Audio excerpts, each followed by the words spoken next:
microphones that you may have. And at this time, we'd like to invite Father Leonard D. Pasquale from St. Bernardine Church to come forward and lead us in the invocation. Please all stand.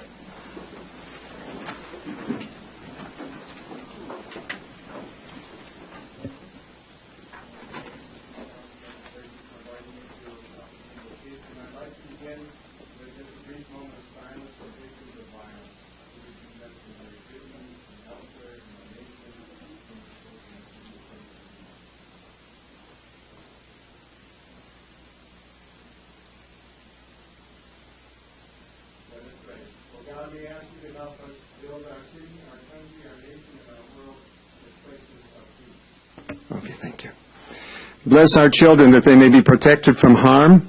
Bless our youth, especially those who have graduated in these days, that they may have a bright future and that they may contribute wisely with their gifts and talents to the building up of a community of peace. Help all of us to work with diligence, to serve with generosity, and to seek harmony in finding solutions for the betterment of our city of San Bernardino. Fill us with the wisdom of your Spirit and grant to us all the will to go forward in planning a new future for our community, putting aside our self-interest to seek the common good. And as we seek the common good, help us to be particularly sensitive to the needs of the poor. As Pope Francis has said, and I hope you don't mind me quoting my spiritual leader, every community is called to be an instrument of God for the liberation and promotion of the poor and for enabling them to be fully a part of society. This demands that we be docile and attentive to the cry of the poor and come to their aid. Loving God, we know that you are good and merciful to us, your children, and we trust that you will hear our plea and answer our invocation as we offer this prayer in your holy name. Amen. We will now be led in the Pledge of Allegiance by Councilmember Richard. Please put your hand over your heart. Ready to begin. I pledge allegiance to the flag of the United States of America and to the republic for which it stands, one nation, under God, indivisible, with liberty and justice for all. Thank you. You may be seated.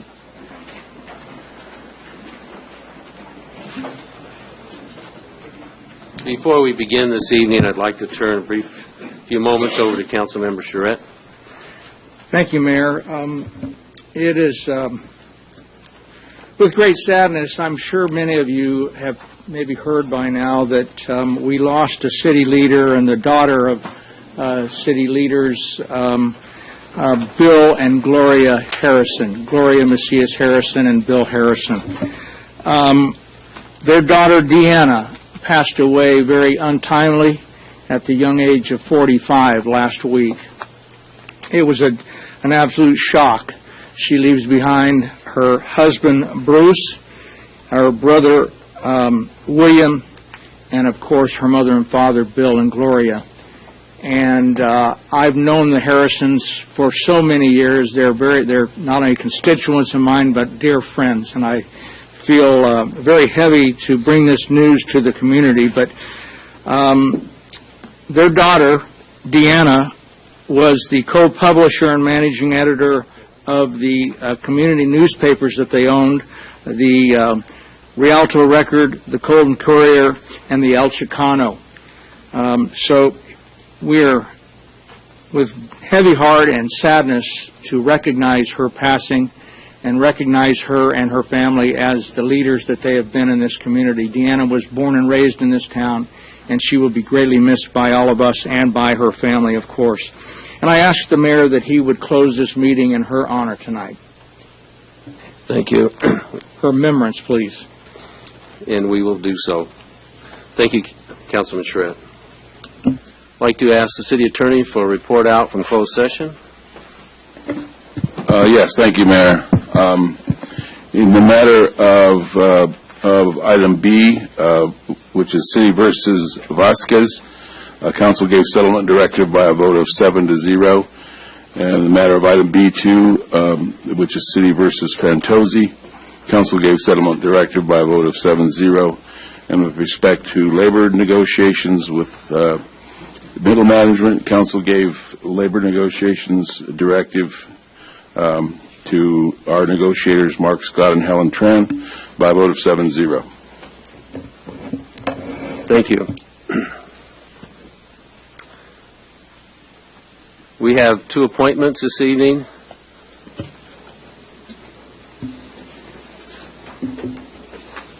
First appointment is for the Fine Arts Commission. This is Sandra Ibarra. It's been put forward by Councilmember Benito Barrios to serve on the Fine Arts Commission. We have a motion. Move for approval. I'd like to make a statement. Councilman Mulvihill? I'm going to be voting against this because there are so many people that really want to participate in the city in a positive way. And the Fine Arts Commission is one of those commissions that has some of the wherewithal to really do some positive good for the city. And I think that, again, there's people who have a positive view of the city, and frankly, the person being proposed, I cannot remember her saying one positive thing in all the public statements that she's made. Thank you. Thank you. We have a motion. We have a second. Any other discussion? Seeing none. Did we have a second? Yeah, I'll second. We have a motion and a second. Any opposed, please signify. I guess we're voting. Oh, we're voting electronically? Okay, very good.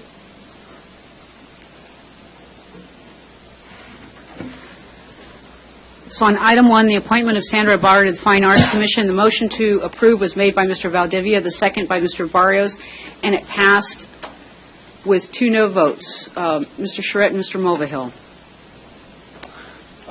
I'm sorry, I'm trying to start my... Didn't I vote yes? I meant to. I'm sorry. It was Mr. Mulvihill and Mr. Charette. You wanted to have a yes vote? I'm sorry. I must have inadvertently hit the wrong Okay. power. So the vote is 6-1, and it passes. I'm supportive. Thank you. I Next don't know why it's appointment not showing, submitted but- by Councilmember Henry Nickel. This is We need to swear them in. Can we swear them in together? Yes, Thank you. thank you. This is Mr. Aaron Liang, to be considered for appointment to serve on the Planning Commission. Move for approval. Second. We have a motion and a second. Any discussion? Please vote.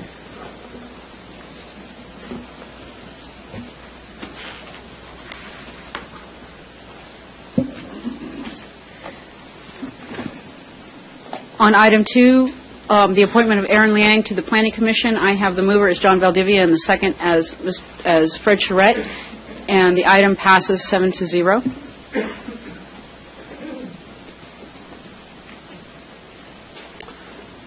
Thank you. They can come forward and be sworn in.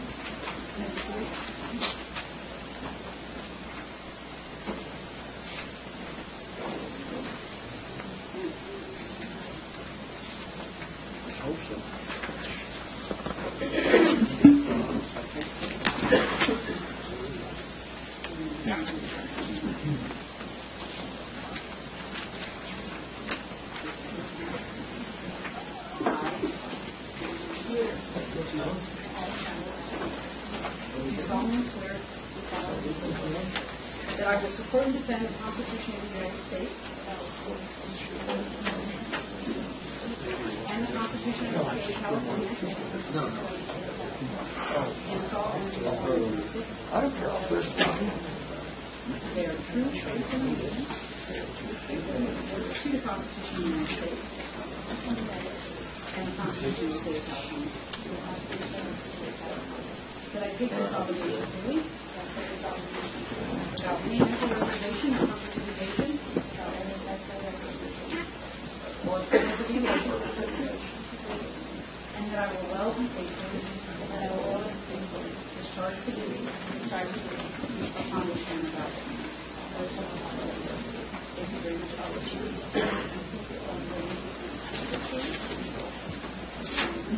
You have council members.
Congratulations to those who've just received those commissions. I'd like to invite Roger Henderson to come forward.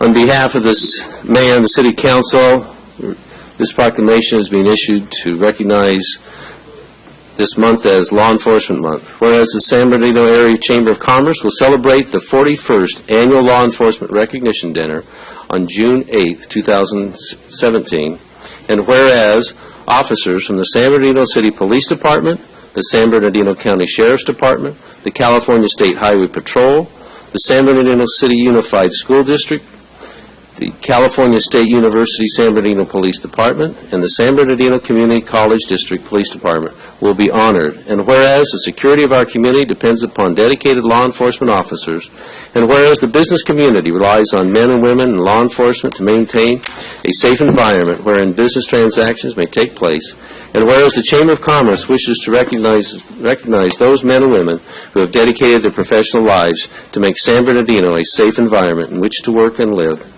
Now, therefore, the Mayor and City Council of the City of San Bernardino do hereby proclaim the month of June 2017 as Law Enforcement Month, and we urge our citizens to give support to the San Bernardino Area Chamber of Commerce in recognition of professional law enforcement officers who are serving our community.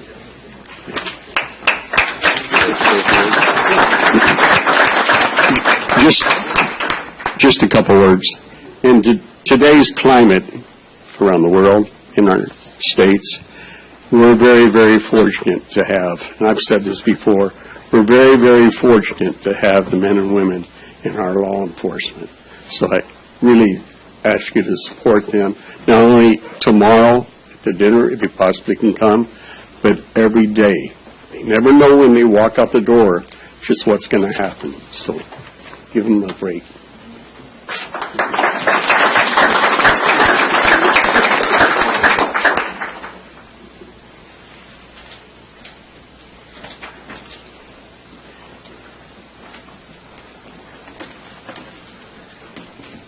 Next, if they're here, I would like to invite Ms. Princesa Herrera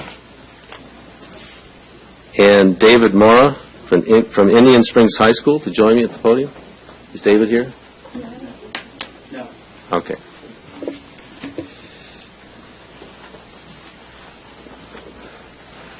We'd like to issue the certificate of recognition presented by the City of San Bernardino to Princesa Herrera.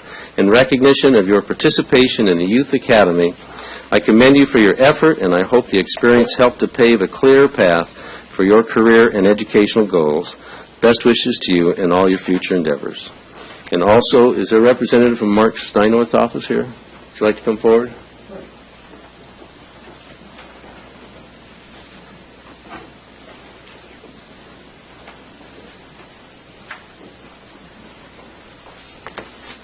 Thank you very much. So I would like to eloquently ditto the speech of the mayor and apply it to our office as well. So I'm going to steal that from you. But we also wanted to provide a certificate of recognition from the California State Legislature from the office of Assemblymember Mark Steinworth. Thank you. Thank you.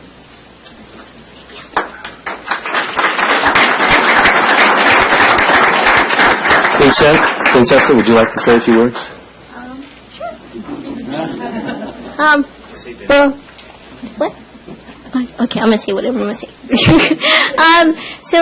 Thank you for the opportunity, really, Mayor, and thank you for creating this program that's really going to help me in my path to my career. Thank you.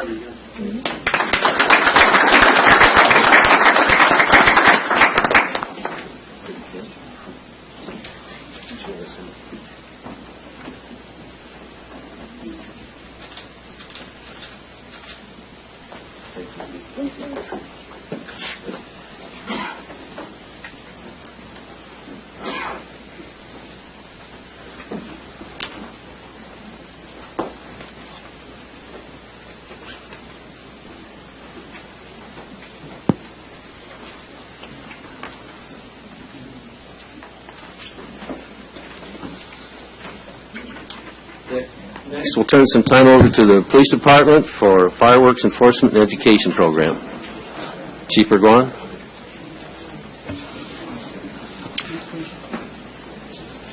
Well, Mayor and Common Council, ladies and gentlemen, thanks for having us. We are here today to give you a presentation on the upcoming July 4th holiday, the enforcement activity that you're likely to see, and some of our strategies that we have going forward in terms of addressing some of the illegal fireworks activity that we've seen in past years. This presentation today essentially is being made at the request of the council, largely because some of the challenges that came up last year. We are going to be the first ones in this room to actually test out this new computer and PowerPoint presentation. We're keeping our fingers crossed that it's all going to work, but if we can queue up the presentation. And I'm actually going to have two staff members give a majority of this presentation, which shouldn't last any more than about 10 minutes or so. But I want to give a couple small little tidbits of information. The permitting process to open up a fireworks stand is only granted essentially to nonprofits, and it goes through the city clerk's office, and it's evaluated by several city departments. We allow a maximum of 35 fireworks stands in the city. Last year we had 32. This year we stand at 32 applications and permits, and there's one more that is still pending, so the possibility of 33 right now. The deadline to actually apply for that is March 31st, so it has passed. So we are looking at having anywhere from 32 to 33 overall fireworks stands. I'm going to turn a few minutes over to Captain Ron Moss and Eileen Hards from our Public Relations Unit at the Police Department. We're going to talk about two separate things. Captain Moss is going to be the incident commander in terms of the PD's response, what we're doing leading up to the July 4th activity and the enforcement and the police presence you're likely to see in and around the holiday itself. And then Eileen is here to talk about the messaging component, the education component that we're pushing forward. And it's actually already started. There's some tweets and a lot of stuff that went out on social media just over the last couple of days. So I'm going to turn it over to them, let them go over their presentation, and then we'll wrap it up. Okay. Part of what brought this about is last year the chief and I were both out in the field watching, pick some vantage points high above the valley where we could see across the city, we could see other cities in the surrounding areas, and there were an awful lot of fireworks going out up in the air. And in encountering some folks, they don't understand necessarily what the difference is between a safe and sane firework and an illegal firework. And so essentially, if you'll excuse the pun, we kind of want to put people on blast as to what is an illegal firework. So for starters, Health and Safety Code Section 12505 defines what a dangerous firework is within the state of California. Anything that would be deemed a firecracker, skyrocket, rocket, Roman candle, chaser, or sparklers, where the sparkler is greater than 10 inches long, the combustible portion, or larger in diameter than a quarter of an inch. Essentially, if it goes up in the air, if it goes boom, if it goes skittering across the ground, it's illegal. Okay, and based upon how much of it you have or the actual nature of it determines whether it's just a big fine or you're actually looking at the potential for state prison. Health and Safety Code 12700 talks about the possession of dangerous fireworks. If you have less than 25 pounds, which is quite a large amount to begin with, you are looking at a minimum of a $1,000 fine and or up to a year in county jail. That's a misdemeanor. If you have between 25 and 100 pounds, it's now a $1,000 to $5,000 fine, and again, up to a year in county jail. If you have between 100 and 5,000 pounds, you're looking at a $5,000 to $10,000 fine and the possibility of state prison. It's a felony. And then if you have over 5,000 pounds, $10,000 to $50,000 fine, and you are going to state prison. Now, there is another section under the penal code that if you try to create your own fireworks, or you use certain types of fireworks that have been deemed by the state and by the federal government to be a destructive device, you are looking at a felony. And that covers Penal Code Section 16460, subsection A, which is any bomb, grenade, explosive missile, or similar device is a felony. And then also any rocket propelled projectile where the overall diameter is greater than 0.6 inches, so less than an inch across. So essentially most of your skyrockets are illegal. Those are some examples right there on the picture on the right. Those are the mortars. Essentially, you launch those and they go up in the air and make the big starbursts and whatnot. I guarantee those are not legal, and you're looking at a pretty substantial penalty for that. In addition, that covers certain types of fireworks, the old cherry bombs, the M80s, all of those things. Those are all illegal, and have been illegal since actually 1966. Skyrockets, yeah, quite some, yes, it is 51 years. I'm familiar with that. Yeah, I'm not.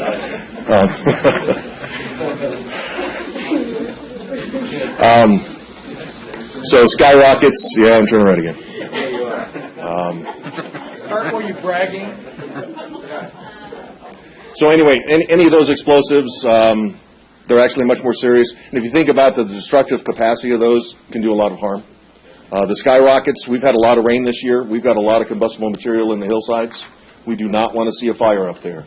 The idea behind all of this is public safety. It is not that we're looking to try to get people in trouble. We're hoping that people can actually have a safe event and celebrate safely that doesn't pose a danger to their neighbors, to structures, to people's safety. And we want people to understand what those distinctions are. Some of the other felonies, again, the 12700, the between 100 and 5,000 pounds, and essentially over 5,000 pounds, but also possession of a destructive device, which would be a pipe bomb, that sort of thing, or a self-made bomb. Even a dry ice bomb is a destructive device. You take dry ice, you put it in the 2-liter bottle. That is a destructive device. That is technically a felony. Now, what we're going to do for enforcement this year is going to be quite a bit different. We're actually starting the night of Friday, June 30th, and we'll be having enforcement every night through the night of the 4th. Saturday through Monday nights, we're going to have an additional 21 officers out in the field specifically working on fireworks-related calls. They are out there specifically for that. And then on the night of July 4th, we'll have 42 officers out in the field specifically working on that. So you'll see a lot more police cars out there, but also that same night, we're going to be out in other cars. If you see a Maserati out there, that's not us. But if you see the Honda Accords or the Toyota Corollas, or you're not going to know what kind of car it is, we may be in that car. Okay? So we're going to have a mixture of marked cars and unmarked cars out there. So I want everybody to be aware of that. So far, in just the last 3 weeks, we have already seized over 700 pounds of illegal fireworks. One seizure alone was a little over 200 pounds. The other was just over 100 pounds. And those are pictures from some of those seizures right there from just the last couple of weeks. So we've already started our enforcement. We started that 3 weeks ago. Now,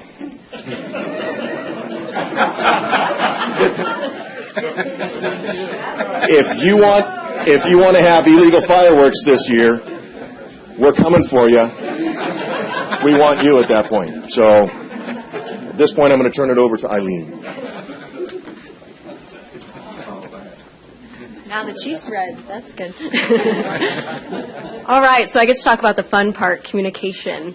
This is going to be our main graphic when it comes to communicating about illegal fireworks. Our tagline is sort of, you light it, we'll write it, safe and sane below the 210. We have also established a website that gives thorough information about what's illegal, what's legal, how you can report, and how it affects pets. It's sbcity.org/fireworks. It answers the who, what, where, when, how, and why of fireworks in this year in the city. We do have a map that tells us where the Safe and Sane fireworks are allowed in the city, so basically Safe and Sane below the 210. With the exception of Paris Hill Park and the hillsides. Those are also illegal there. There you go. How should fireworks be reported to police? If there is someone injured, if there is a fire, if there is immediate danger, we of course want residents to call 911 immediately. All other reports, such as areas of fireworks that are being shot off or anything like that, we're going to ask that evening they call the non-emergency line, which is the 383-5311, and that's noted on the website. We're going to have extra dispatch that night, so we will be coordinating with our enforcement teams that evening through that number and that dispatcher. It also lists the specific codes and laws, so if there was any question about what health and safety code it came from or what's legal and what's not, that information is on the website as well. Even pictures. We are also doing a pet safety component. We have our wonder dog, Sherlock, and so we know he's very popular. And so we are going to do a campaign surrounding him and the effects it has on pets. We got a lot of feedback last year from the community regarding how their pets were affected. A lot of them are nervous. Some of them had to be sedated. So we're going to take that demographic and use them to help promote our non-fireworks plan. We also have listed a graphic that shows where the professional fireworks are. That's also part of the communications plan, is go to the professional shows. So don't necessarily create your own. There are plenty in the county that you can go and observe. A big part of our communication component is our social media platforms. The numbers below give you an idea of what our followers are on each platform. So we do a pretty good job at gaining followers. Overall, our PD pages have about 55,000 followers. As far as an audience goes, that's pretty good. We also have Sherlock's pages. In his short time here, he's gotten about 670 followers, so he is popular. We also plan to do some boosted posts, where we can target specific audiences within San Bernardino so that they get the message as well. And partner with local social media pages like I Love San Bernardino, Above the 210, Voices of the Inland Empire, and share it on those pages as well. This is the graphic that went up on the billboard that's by the 66ers Stadium on the 215. It's just simple and to the point, no illegal fireworks, and also our website where people can find out more information. That went up yesterday, and it will run through July 4th. Here's another graphic, the same graphic actually. Here's what we're going to use to promote the pet component of the campaign. We'll put it on social media, and we also have plans to reach out to local vet offices and shelters so that we can capture those customers and citizens as well. And we have a video. If someone could go over and hit play, that would be awesome. This went up on social media today. It's of our beloved friend, and it was in conjunction with SB County Fire, so we can't take all the credit.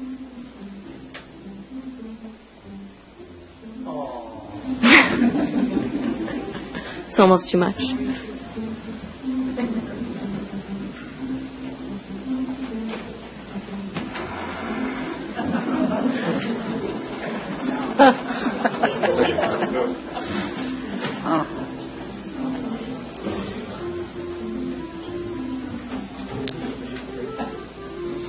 Mm-hmm.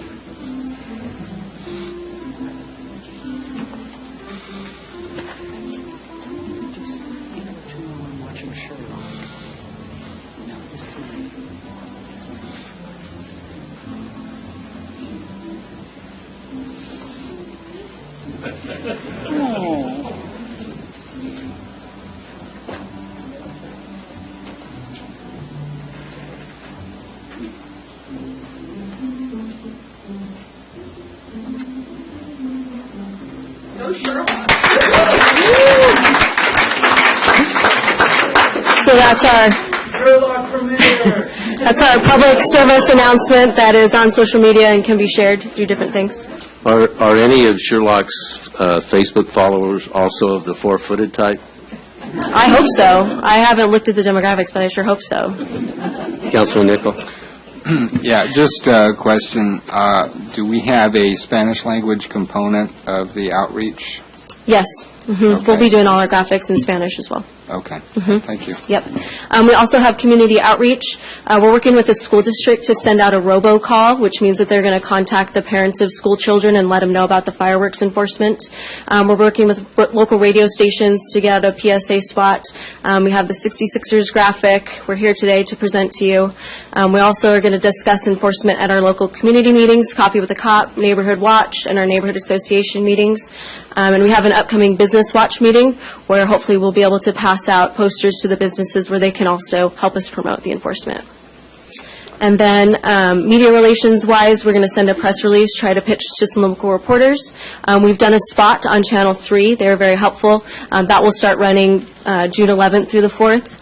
And as well as we partnered with County Fire to do a lot of different media relations with them as well. And then, of course, to see how we did, about 2 weeks after July 4th, we'll send out a community feedback survey where people can answer various questions. They can compare this year to last year and offer suggestions about what we can do better. So that's it. Councilman Schritt. Yeah, thank you, Mayor. I just want to reiterate that for the longest time, I was the bad guy that didn't support the safe and sane fireworks, and it became evident that staff was not able, fire department or anybody else, was able to show where the safe and sane fireworks were really the issue in our community. I've always supported them, not always supported them at all, but I certainly support them for their nonprofits. The nonprofits count on the funds that they receive. We received some funds to help offset some of the costs that we're going to incur. And I can tell you, based on where I live, the safe and sane fireworks are not slightly a problem. I watched it from the mountains to Yucaipa to Redlands last year from where I have a vantage point at my home, and it was outrageous what went on with the safe and sane. So, Chief, I commend you on your efforts. I think all cities are going to have to be doing the same thing. Whether they're being sold safe and sane in a community or not, the illegal ones are coming in, as you've already noted, that you've already received or already confiscated a number of them. And it's the online, going to Mexico and buying them, bringing them across the border, and however else they get their illegal ones, again, as you say, they go in the air and go boom. And that's the problem. A little snake in your backyard with the kids and a little sparkler is one thing. And that's why in the past years, I've been able to support these nonprofits that do benefit from this, and it's good for family fun in the backyard. But the ones that we're talking about and the ones that we need to crack down on are serious to injury, to fire, and they're just absolutely positively illegal. So I want to make that statement, and I commend the PD and anybody else in the agencies that are going to come down with an iron fist on these people this year, and I hope they're listening tonight and know. At least get out of our town, but again, you can come to my house and watch them for free, and they're all over the valley, all over the valley. So with that said, I appreciate all the efforts that you're putting into it this year. Thank you. Yeah, if I could just real quickly, I actually was up there. I spent a few minutes with you in front of your house watching it. Last year was something else, and I know every year we've had things going up in the sky, but things clearly were different last year. And it's caused us, as you can see, to completely shake up our enforcement program. We're doing a lot of pre-enforcement with some of the work, that Captain Moss talked about already, and then we're pushing out a very, very large public relations component. The change is exactly what you said. It's the availability online. It's the Craigslist. It's those types of things where there's an availability of illegal style fireworks that are legal in a lot of other places. A lot of states, it is legal to buy these things that go up in the sky and things that are illegal here. And these things are crossing over state lines and coming into California, and they're being sold in bulk. And there's no shortage of people in line to buy them. Our point this year is to try to do something different and to make a slightly different impact. I still suspect on the 4th we're going to see a lot of things in the sky still, and we're going to see things that upset us. But the idea is to communicate to people that we are taking a different stance. We are going to get stronger with the enforcement component, make sure they're educated on what the potential consequences are, and hopefully chip away at what this problem is in the future. Councilman Valdivia. Thank you, Mayor. Chief, walk us through the 21 officers and the 42 patrol officers. Is there a concentric circles of areas of emphasis that your patrol units will be patrolling throughout the city, or how comprehensive is it throughout the entire city? and what's the approach on the patrol side as they enforce? Obviously, I'd be a little reluctant to want to give the entire patrol plan and how we're going to deploy people and the exact strategy they're going to use. As Captain Moss indicated, we're going to use a combination of marked Jeep resources as well as some essentially unmarked car resources to go in there and make the observations.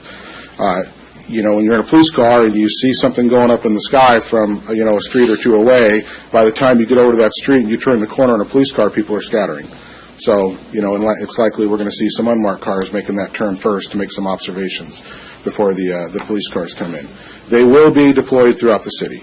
So obviously, anything that we see in the illegal areas, whether it's safe and sane or the illegal type, is flat out illegal in above the 210 and areas in and around Paris Hill Park. In addition to that, you'll see a fair percentage of those resources also dedicated south of the 210 dealing with the illegals that are going up in the sky. Well, and that's what I really wanted to hear and applaud your efforts for the emphasis below the 210. I know that my district, I certainly get a lot of apprehensive pet owners and individuals, business owners that are complaining about a lot of the illegal component. I think it's only fair that we as a council look for the comprehensive approach rather than just a above the 210 approach. I appreciate all residents here, but certainly when I have residents who feel marginalized and not getting the patrol cars or issues, and what I hear sometimes as well, we're not focused in on those areas. That's concerning. So I appreciate the reassurance as you patrol the entire city. Thank you, Chief. I think, too, it's a little, we probably need to talk about the volume of calls that we get on that day. We literally get hundreds and hundreds and hundreds of calls regarding fireworks activity going on in the city.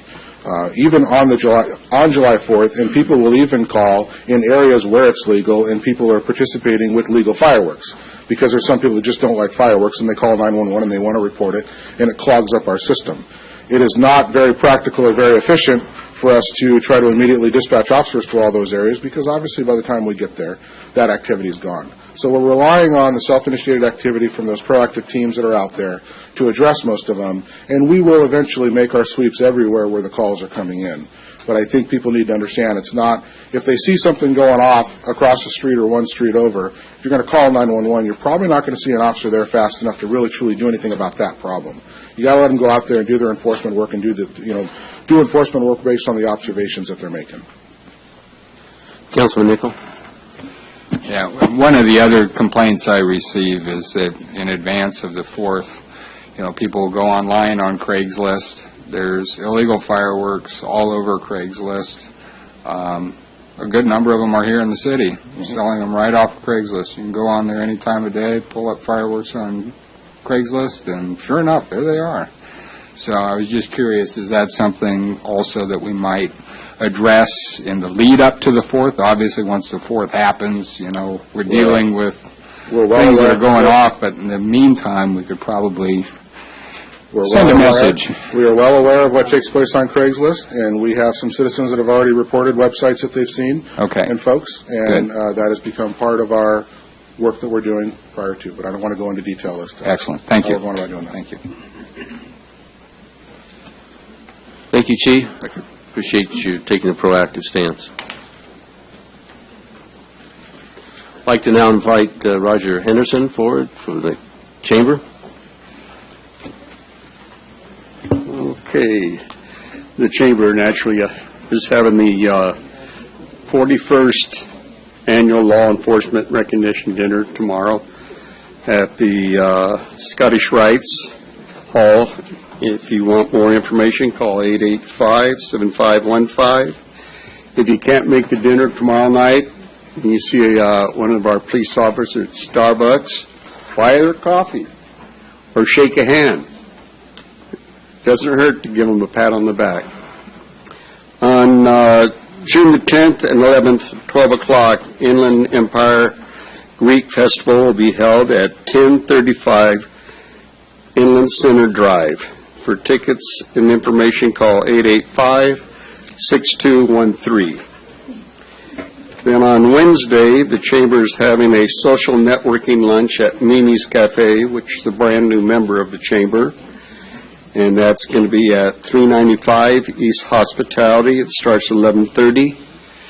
It's, you do not have to be a member of the chamber. If you want to come down and network a little bit, meet a few friends, it's a Dutch treat. So come on down and meet a few people.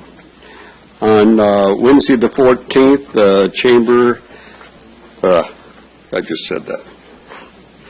On June the 15th at 10 o'clock, grand opening cutting for a new member also, Tree Island Wire USA, located at 5080 Hallmark Parkway. For information and reservations, call 885-7515.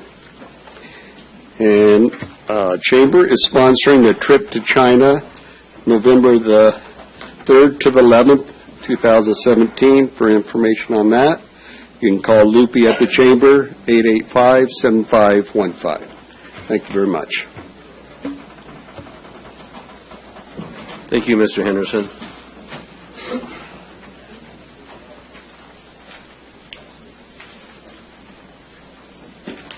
Before we move into consent calendar, I'd like to read this notice.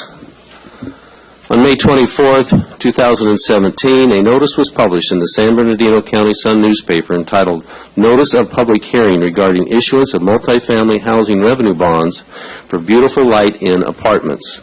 The notice stated that at or after 4 p.m. on June 7th, 2017, at the Council Chamber, 300 North D Street, San Bernardino, California, the City Council of the City of San Bernardino would conduct a public hearing as required by Section 147F of the Internal Revenue Service Code of 1986, at which you would hear and consider information concerning a proposed plan of financing providing for the issuance of the California Public Financing Authority of multifamily housing revenue bonds not to exceed $15 million in outstanding aggregate principal amount to finance the acquisition and rehabilitation of a 100-unit multifamily rental housing project located at 1365 North Waterman Avenue, San Bernardino, California, and generally known as Beautiful Light Inn Apartments.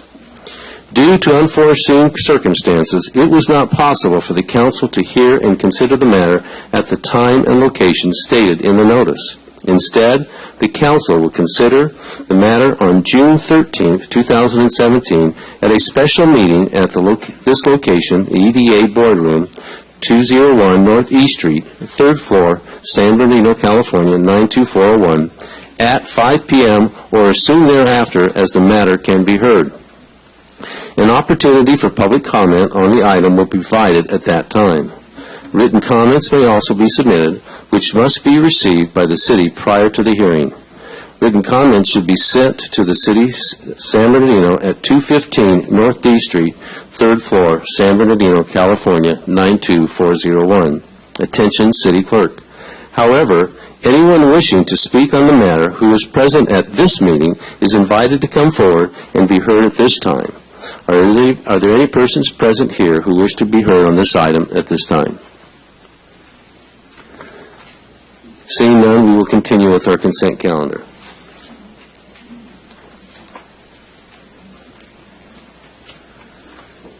We have a number of public speakers on our calendar today. The first is Sandra Ibarra. Regarding what item? This is regarding item 10 and 11.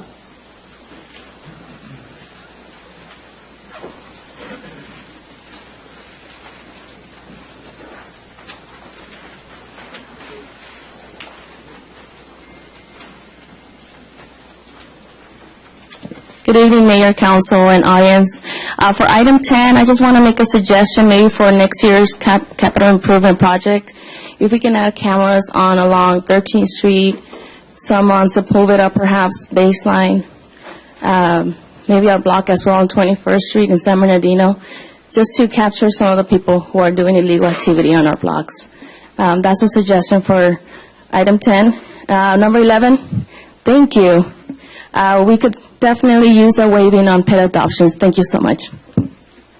Thank you. Stacy Franson? Or is it Frazier? Stacy here? I'm not here. And what item is that?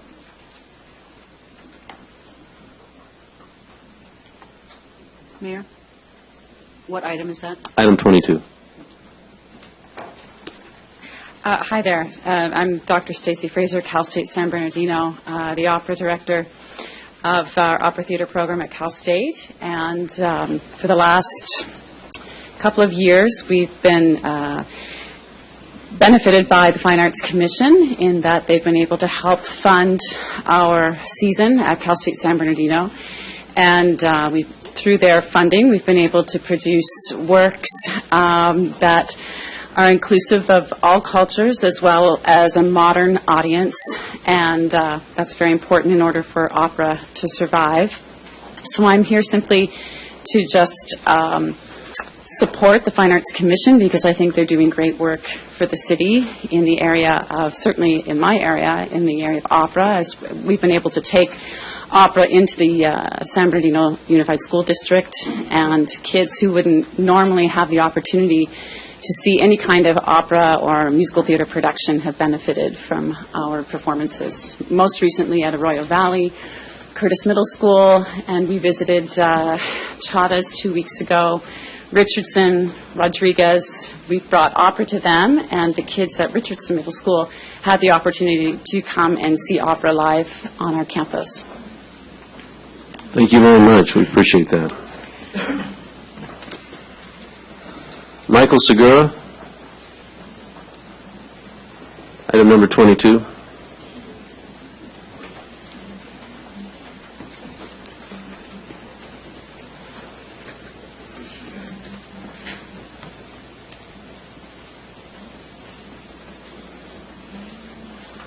Hello, everyone.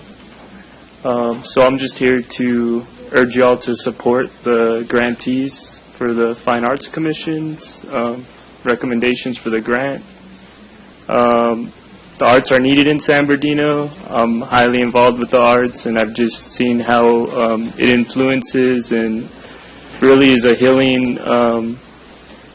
It helps out with the healing of San Bernardino and all the, the drama that people have to go through on the daily base, the daily lives here in the city. So, just hopefully y'all could be supporters of the arts. Thank you. Thank you. Dorothy Garcia.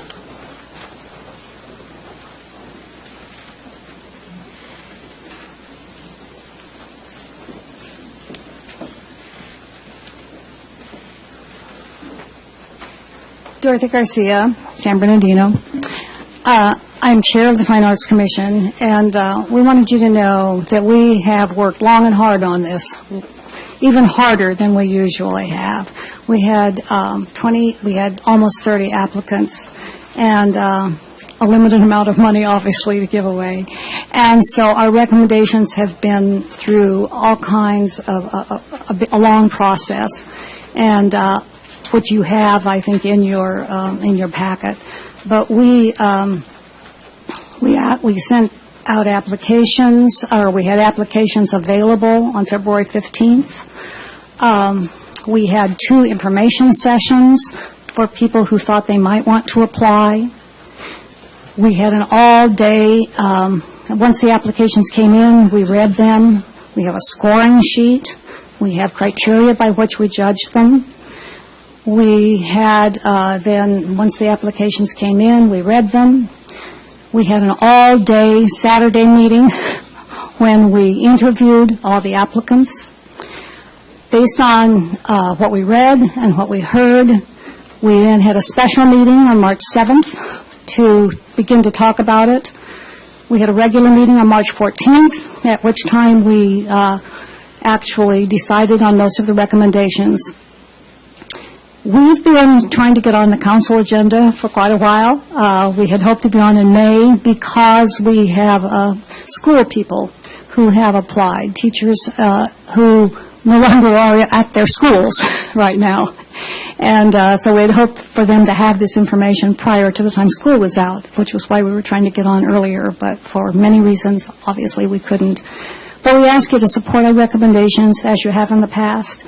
And we have several of the applicants here, and to save some time, I'd like them just to stand for a minute so you can see their faces.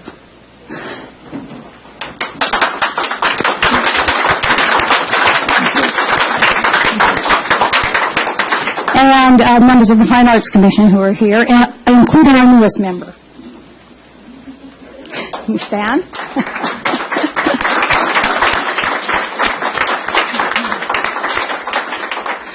Thank you very much, and I will be here toward the end of the meeting. I will be here when we come on the agenda, and I'll be happy to answer any questions you have at that time. Thank you. Thank you, Dr. Garcia. Appreciate all the efforts you put in behalf of the city. Justin Valdivia.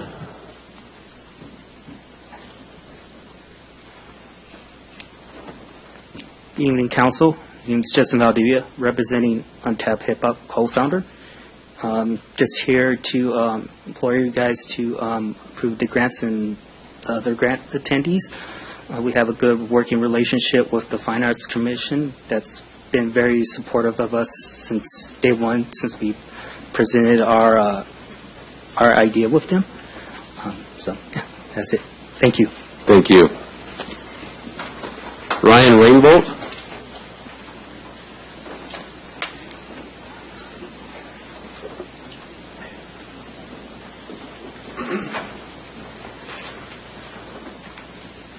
Good evening. My name is Ryan Rainbolt. I'm the principal at Bing Wong Elementary School. We are also a grant applicant for a fine arts grant from the Fine Arts Commission.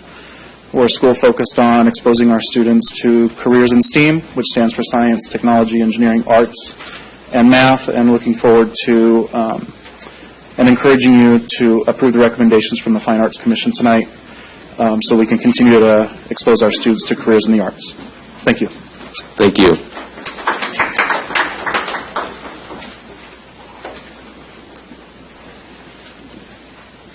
Russell.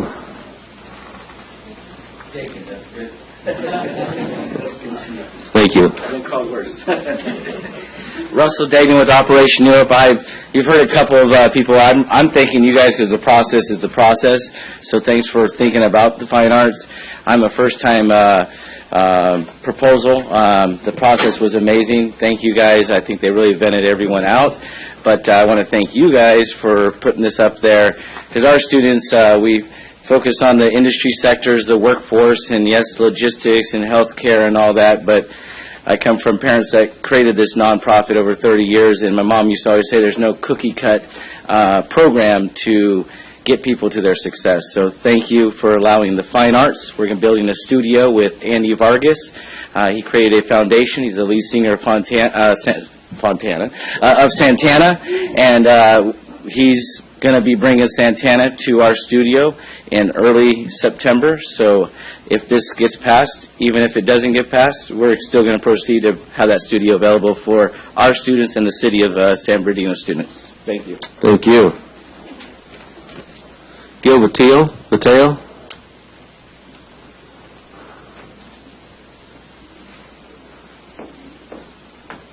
Good evening, Mayor, Common Council. I'm on the Fine Arts Commission appointed by Councilmember Marquez. And been on there for just over approaching a year now, and I just want to say, I said at my appointment that the arts are the heart and soul of a community, and I continue to believe that every day.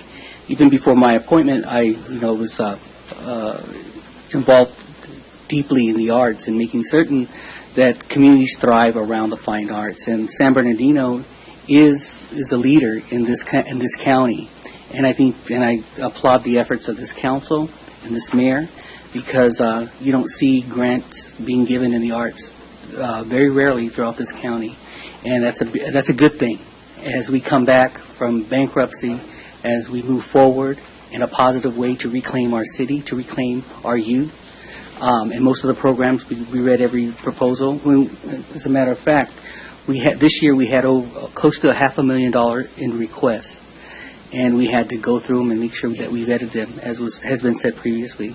So with that, I just want to thank you for your vision. Thank you for supporting the arts, and thank you for supporting the city of San Bernardino. Thank you. Thank you. Linda Peterson?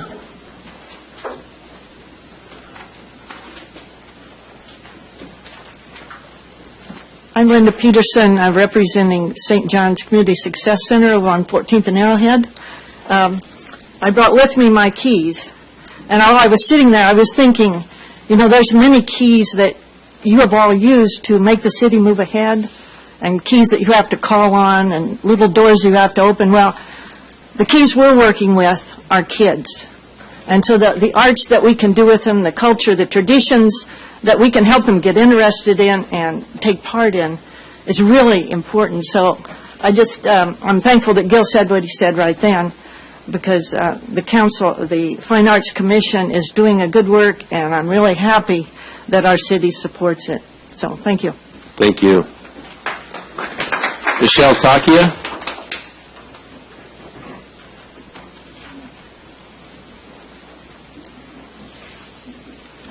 Thank you. My name is Michelle Takia. I am the founder and artistic director of Symphonie Jeunesse Youth Orchestra for Strings in San Bernardino.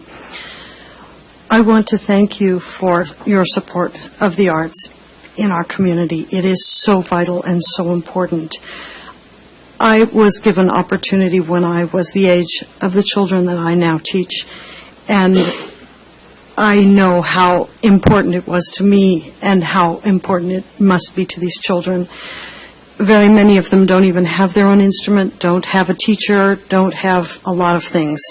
But we make it possible, and through your generous support of the arts, we are able to help more and more children. Just on Saturday, I took my group down to Laguna Beach to play for a long-time German teacher at San Bernardino High who is infirm now and not able to come up this way to the concerts anymore.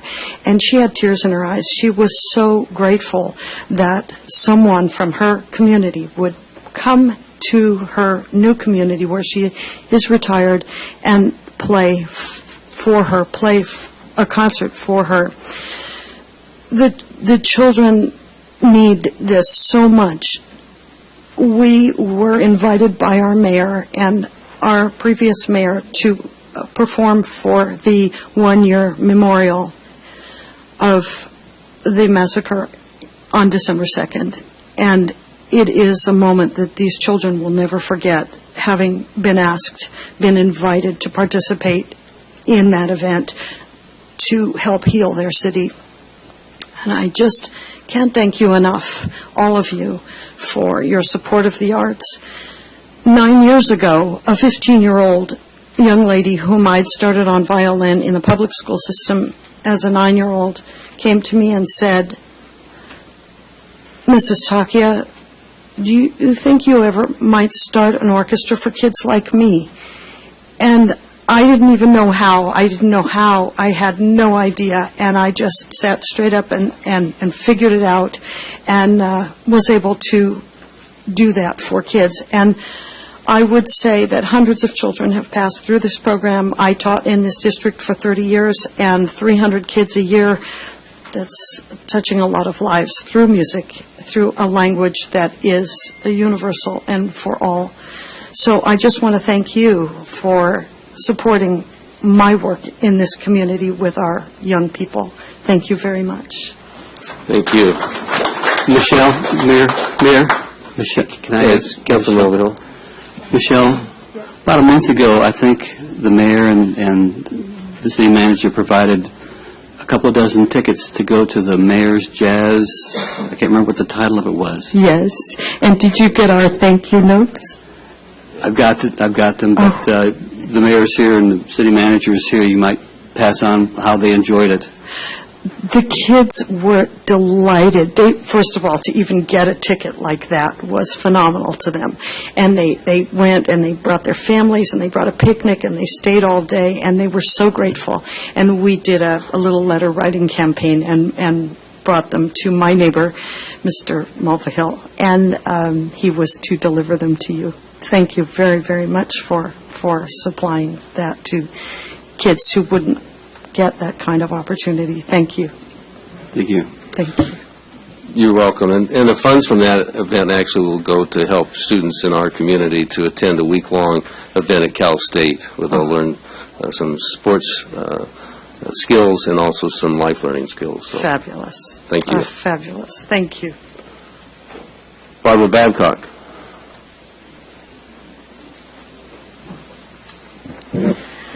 I just want you to know I did not invite everyone that spoke here today to come. I invited a few. I am so proud of our Fine Arts Commission. I have served as the vice chair for about 2 years now. And Dottie, we owe a huge debt of gratitude to you. Some on the commission, including me, have been a pain in the butt at times. I will not stop. We will not stop with what we've done in the past. Doing the grants is great. Putting on our art festival. How many people went to the art night? Raise your hands here. Okay, shame on you that didn't come. Of course, the people that come are the ones who care. Gil, I sit next to him at most of the meetings. He is First Ward Commissioner. Virginia, thank you. This man has done stuff on a national and international basis. He is famous. He's not a legend in his own mind. He's a legend in my mind. And we are proud to have you as a part of us. Sandra, we have not agreed on several things, but I welcome you to the Fine Arts Commission. And together we can make this city a better place. I have heard rumors, and rumors are a terrible thing. I've heard rumors that people are going to try to take away the Fine Arts Commission. No, you're not going to do that. I know you're not. I wrote a letter, a strong letter, to some people, and I even used the words in the letter, held to the no, or held to the yes. And Mayor, I did that thinking of you because I know you don't like long, strong language, but when I heard that things were not maybe going to go the way that we thought, and we don't have all the answers, but when I heard rumors that people were going to try to get away from all commissions, get rid of some of them, but not fine arts. We're here to stay, and we're going to make a bigger difference. We're going to collaborate with other parties in the city and the county.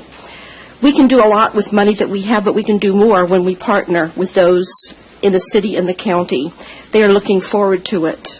And I invite each of you to come on the second Tuesday of the month at usually in the mayor's conference room. And we're here to make a difference. And we've just only begun. Thank you. Thank you.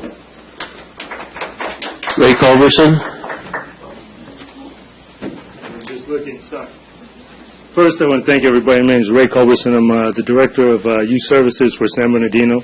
This is actually, I'm not a political person, so, you know, this is here just talking about all of you guys as a whole in terms of the team.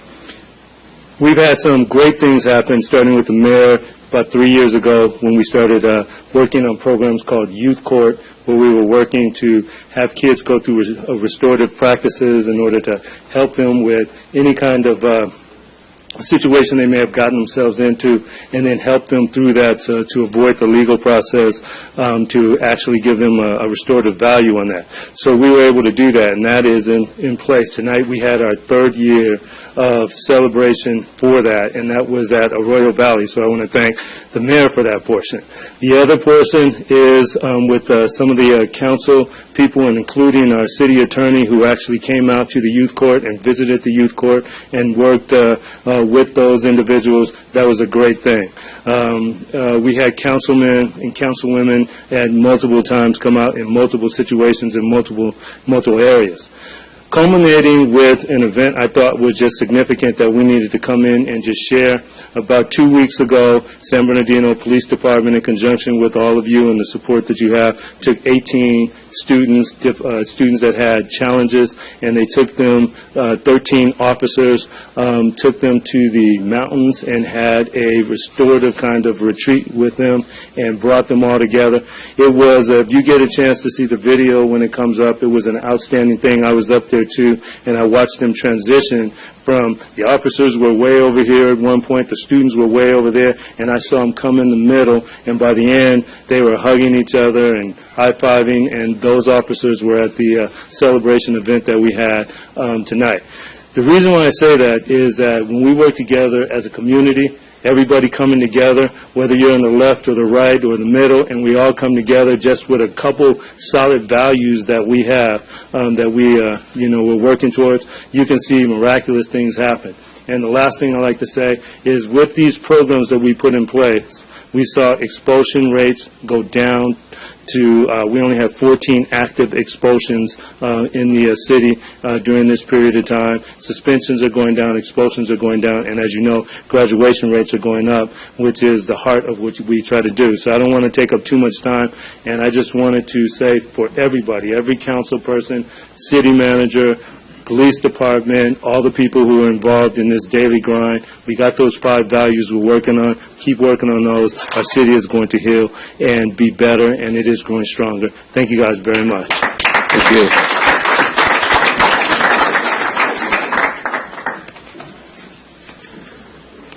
Thank you. That concludes our public speakers for items on the agenda, except for some speakers that want to speak on the public hearing items, which we will take up in a few moments. We now turn to our consent calendar. Do we have a motion to approve the consent calendar? Do we have anybody who wants to pull an item? No. City Attorney. I just have a correction as to the minutes of May 15th. That would be item number 8 on packet page 119 with respect to the closed session report. And that is item number 1A with respect to the triplet case. And that should reflect that Councilmember Henry Nickel was absent. That's the only correction that I have. Thank you. Thank you. So let that be noted in the record.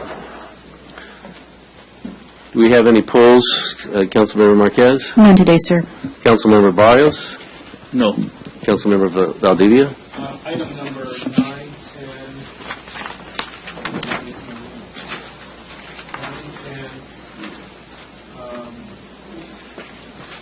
10, that is all, Mayor. Thank you. Thank you. Councilmember Charette? No, Mayor. Councilmember Nickel? None, Mayor. Councilmember Richard? None. Councilmember Movigo? None, Your Honor. Thank you. 9 and 10 are the 2 items that have been pulled, and we have a motion by Councilmember Valdivia and a second by Councilmember Charette. Please cast your votes.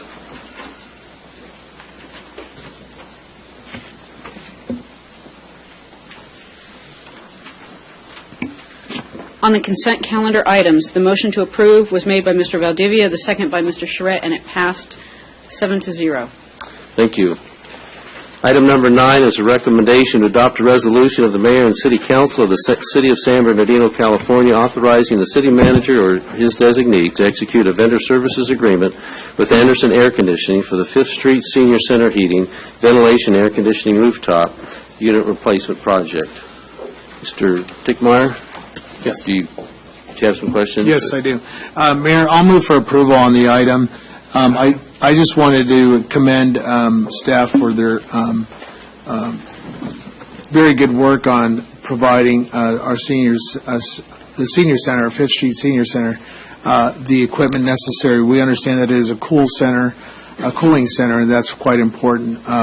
So I wanted to ensure that we also obey best practices on our procurement process for local vendors. It was unfortunate in my review of the backup material that there was not a local component to it, or one of the vendors chose not to respond. But we want to encourage your team and others to ensure that we have and reach out to those local vendors. That's quite important to keeping the business local.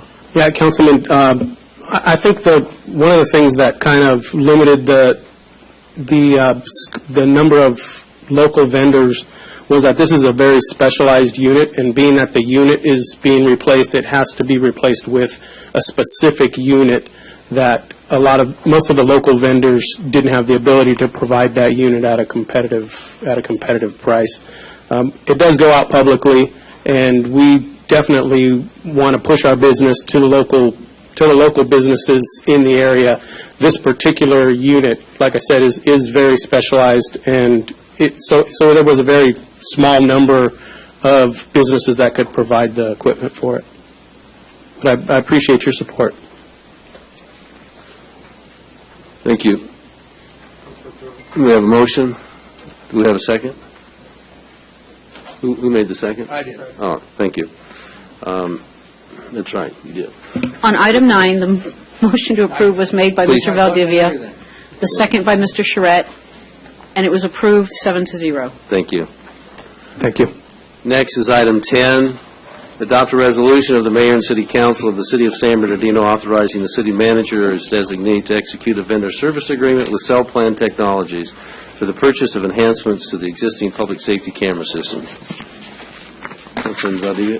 Thank you, Mayor.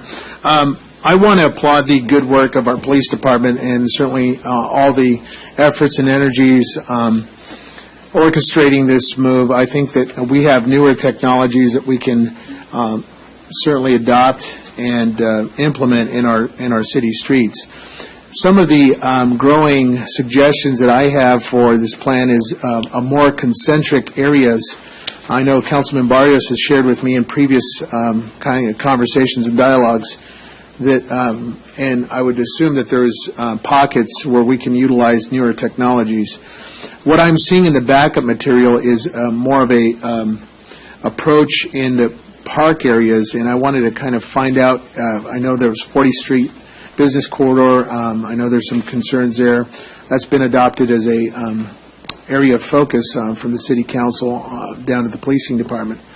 But can you walk us through kind of what new avenues might you start thinking about outside of just park use and camera use? And then I have some follow-up questions. Okay. Thank you. And also with me is Lieutenant Dan Gomez, who's the commander of communications, as well as the backbone to the camera program. Currently, we have about 57 cameras throughout the city. Obviously, you know, we have them in the downtown area, Mill Street, Baseline portions, Highland portions, and our parks, which are Nunez and Sherrill, Seacom Lake, Paris Hill, and Little Creek. The item before you is an expansion program, which will basically comprise of 21 cameras. So we're going to enhance a little bit more in the downtown area around Feldheim Library, Del Rosa Corridor, 40th Street, including Wildwood Park, and the Linwood area. How we're moving forward with that is if you had an opportunity to visit over at the police department's EOC, all those cameras can be channeled and funneled and monitored into our EOC should there be an event or if there's something that we need to monitor for a program similar to as we had the presentation earlier for 4th of July, the fireworks patrol. Other things that we are moving forward as far as electronic and technology is some of our crime analysis and our future forecasting of crimes, trends, and patterns. That is something that the division outside of Lieutenant Gomez is working on right now. So as I see it, thank you, Captain King. As I see it, I would like to move towards more areas where we have the spike in crime and maybe a mobile application where we can utilize a certain segment of the 57 cameras to have a greater emphasis on spikes in crime and homicides. My concern is that we're not, we have these newer technologies and we want to use full force and capabilities. I'm so glad that we have the new technology of drones so we can spot certain individuals and crime impact teams can utilize reconnaissance and intelligence so that we can move the ball forward against criminal activity in our city. So I'll move for approval. I really do appreciate all of your hard work, Dan. I know you have a heartbeat for this. I really appreciate your team. And I do also, I spoke with Jim earlier, Tickmeyer, regarding Lytle Creek Park. I only have 2 parks in my district, so we are glad to see that Lytle Creek is finalized and online. My last question is, do we have the personnel? I know that that's been a point of contention for the last 2 to 3 years. You know, they feed into downtown station and the EOC Center, and we have all the boards up, but is someone actively monitoring, and do we have the personnel capabilities so that we can have those dispatch or some technician there alerting dispatch and running it up through the watch commander? And how, if not, what's the plan to get that done? And that's why we have Dan Gomez here. Lieutenant Gomez with the police department. Right now, we typically have about 4 dispatchers at any given time that are working at the dispatch center, and they all each have access to the camera system, so they do actively monitor the camera system, and anytime a call for service goes out in purview of that camera, they're able to quickly turn around and start working that camera system. These cameras have great capabilities of zoom, pan, the ability to record. Now, when I say we have 4 dispatchers at any given time, at most times throughout the day, we have as many as 10 dispatchers when we get busier in the later hours of the night. So we always have someone, at least a dispatcher or 2 in there, that are actively monitoring the camera system. And we are in the early stages of developing the program. It is advanced technology, and we're trying to set them up in certain areas of the city where we can pick up crimes in progress, and this is a great starting point, so I'm really hopeful that we're able to expand from here. Second. Councilman Nickel. Yeah, and just to piggyback on some of those comments, I was recently attended the International Security Conference in Las Vegas a couple months ago, and it's sort of the showcase for all the new bells and whistles and cameras. But this year there was a real emphasis on autonomous UAVs, and I know that we've got about a year or so ago a demo. I know that we're looking at using more drone technology, but I was really impressed at this year's show with the range of autonomous UAVs that are now being utilized all over for various, not just law enforcement, but for monitoring utilities and so forth. And so I would be very interested as we move forward to understand whether or not that may have a role to play as we move forward with how we best integrate some of these new technologies and have those force multipliers that help us in the field, and to get to your point, Councilman, having something that, or having some tools that give us the flexibility where if we have something happening in a particular area, we can rapidly deploy some of these technologies, and I think drones are increasingly providing some of that. There was also, very interestingly enough, there's some areas are training school kids, high school kids. This is really kind of a way to attract them into STEM and STEAM, or whatever the acronym is now, but get them interested in science and technology. And there's actually some programs out there that teach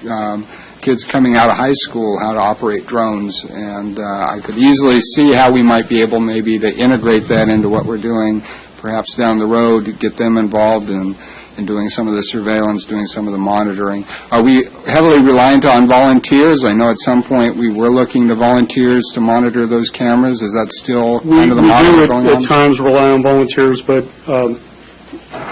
that is, in fact, it's a volunteer position, so we can't mandate that they spend a lot of time there. That's why I have to look at alternatives, and those alternatives are using the existing personnel that we have, such as our dispatchers. We are attempting to examine other techniques to involve more investigative personnel. We do have them involved more often in this program and monitoring the camera systems for special projects.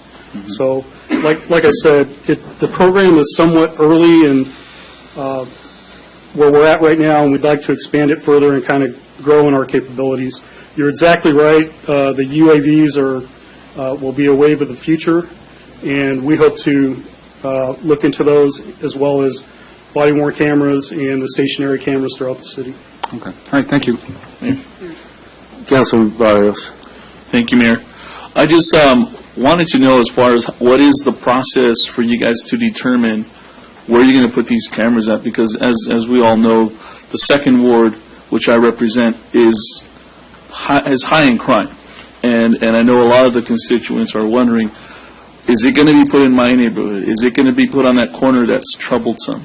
And do you guys have a process that you're going to determine, and are any going to be in the second ward? We do have to be very strategic in where we designate our locations. A lot of the planning that comes into the process is based on personal experience from those of us that spend a lot of time out on the streets and following crime trends and patterns. So that's where we wanted to initially place most of the cameras.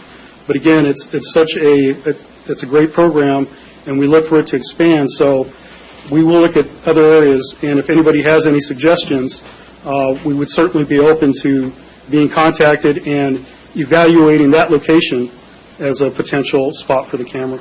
Yeah, 21st and F Streets. It's a good start. 21st and F. I'm pretty happy that we're going to get some cameras up on 40th Street, Wildwood Park. We do have some cameras on the west side, Baseline in Mount Vernon. We're going to get a string of cameras in the downtown area off of G Street, one of our higher calls for service areas. So that, it's a great program, and I can't say enough about it. And the second thing, let's say that hypothetically speaking, or hopefully these areas where the cameras at do improve as far as the crime rates decrease. Are the cameras able to be detached and placed other places, or are they permanent once they're set in? They can be detached, but that's quite a process. That's why we attempt to be very strategic from the onset and set it up in a location where it's going to have a lot of value there. It'll be very beneficial, and we'll keep it there for a long period of time. They're not necessarily mobile, so to speak. There are other cameras that we're looking at that have the capability to be moved throughout the city. So we are also looking at that. Well, thank you very much. Yes, sir. Thank you, Mayor.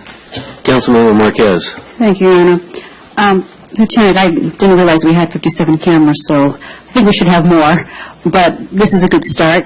My specific question is, say in the last 6 months, how many crimes have been solved through the use of these specific cameras?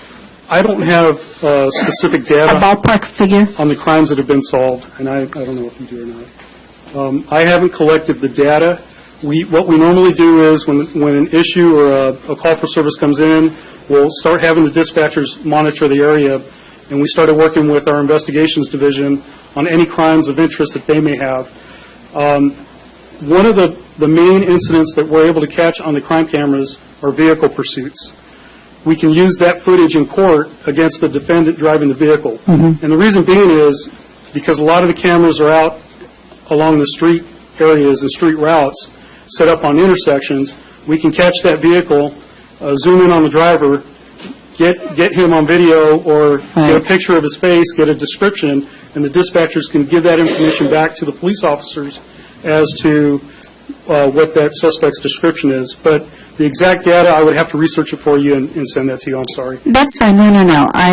So I can see where they're very effective, and I wish we could have more maybe in the future. We will double the number because I believe in these cameras, especially where they're strategically placed right now. I have the majority of them, but then I have the downtown area by the Greyhound bus stop. Those areas have been known for hot spots for many years. Thank you. Councilman Mulvihill. Yes, Lieutenant, it was originally said that they'd be looking for volunteers to be monitoring the cameras. Is that being done? Yes, we do. We are open to volunteers through our Citizens Volunteer Program. They've already been, they've applied, they've been vetted, and they've been accepted into the program. Mm-hmm. What we'd like to do is we're going through efforts to increase the Citizen Volunteer Program. Good. And try and encourage more participation. Good. But we are more than open to have them come in on their own time and be monitors of the system. I've watched the operators over in dispatch, and they're monitoring about 6 different screens. Yes, sir. And then you said that they'd also be monitoring the cameras as well, and I thought, good Lord Almighty, how, I mean, you talk about multitasking. They're multitasking without the looking at the cameras. And so I hope that there's some other people that are also monitoring the cameras before that happens. And I'm glad that you mentioned that because we do have some very, very hard-working dispatchers, and they're kind of the unsung heroes. A lot of times we don't give our police officers enough credit. So when we see them out on the street, we say thank you and we support you.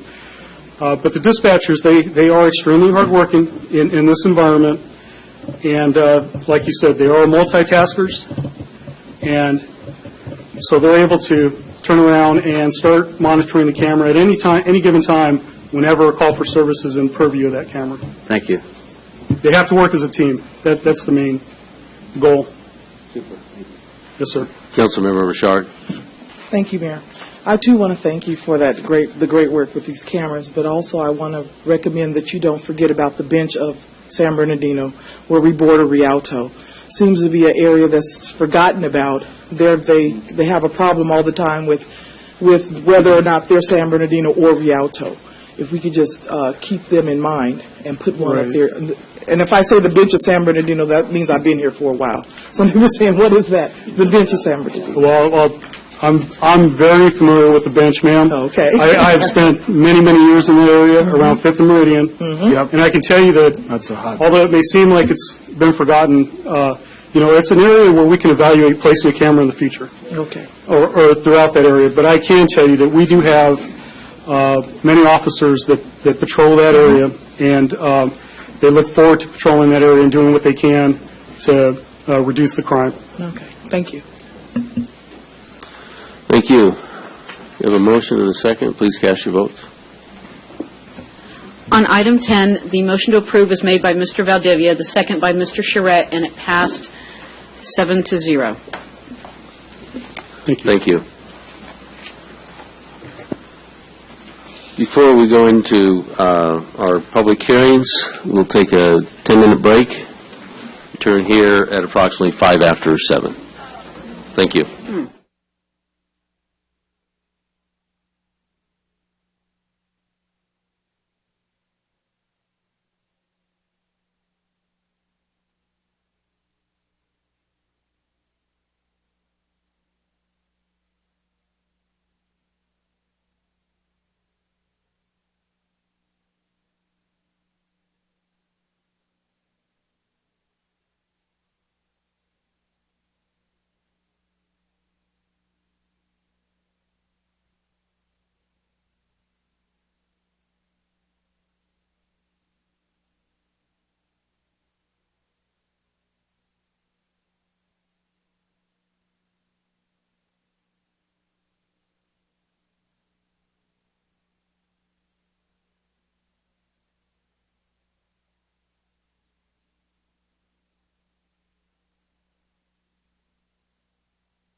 Thank you. We next have two public hearings to hold. We're going to reverse the order, and we're going to start with item number 18, which is to appeal the permit for fireworks sales, Fund Our Kids' Future. And so this public hearing is now opened. This is to have a public hearing to uphold, the recommendation is to uphold the decision of the city clerk to deny the fireworks application submitted by Fund Our Kids' Future. We have one public speaker, Eric Cisneros.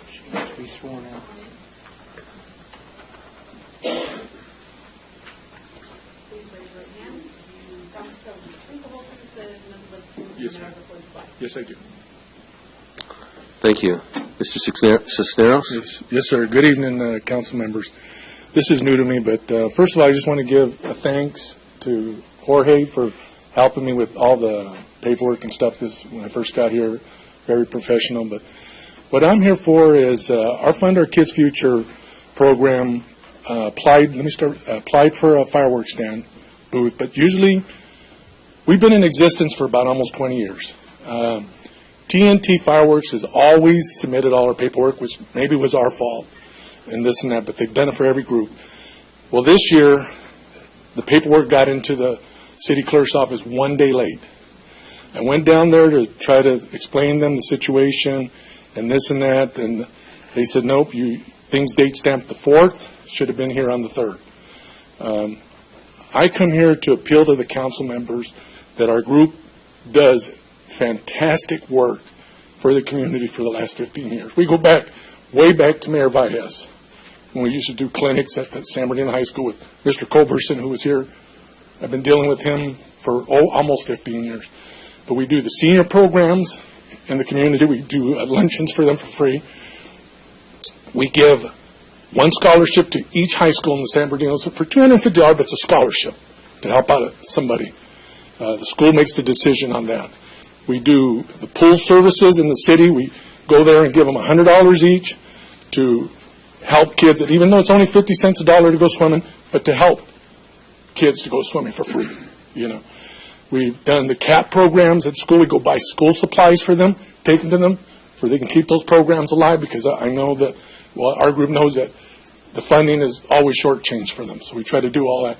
We've been doing, like I said, a lot of community service for 15 years, and our group is so upset right now, that as much as we've done for this community, that they're going to try to deny us our biggest fundraiser of the year because of a one-day late. We understand that the city maybe has rules, regulations, this and that, but the situation was the TNT gentleman, Mr. Jaime, called me and told me I needed to sign a form. And I told him I was in Rancho Cucamonga at the hospital with my mom. So he says, okay, I'm going to go ahead and still submit your application. So then when I came down to City Hall, they're saying Mr. Jaime hadn't brought it in yet. So when I called him, he rushed it right down. He said, I'm sorry, it slipped my mind. I'm running around to 10 different cities that I handle besides San Bernardino. I'm going to run yours down right now. And he got here on the 4th. The deadline was the 3rd. And when I came to talk to the city, they're saying, we're sorry, it's one day late. You can appeal to the council, and that's the only way you're going to get on back into the system. So our group is here to appeal to you that you reverse that, for the good that we do for the community. And even for our volunteers, that one firework thing isn't just us raising money. It's for our members. They interact with the community. We have people that come to us every year because they're faithful to our program. And our volunteers look forward to interacting with the community on that. And like you heard earlier about how the police department is trying to fight this illegal, we even go a step further. We're the ones that try to educate the public on, don't use those, buy these. We've even fought with TNT about those loud fireworks, the whistle ones that just whistle real loud. Because we hear from the kids that come with the parents, we use these to make bombs. No, these fireworks are to go enjoy and celebrate the 4th of July. So we tell TNT, we don't need to sell these. We go to them. Take these off the market for us, because we're not going to sell them at our stand no more, because Who wants to really light a firework that just screams, and all the kids are using for is dangerous things, and giving us a bad name, and maybe the council's going to vote not to have the fireworks no more because of the bad saying, safe and sane.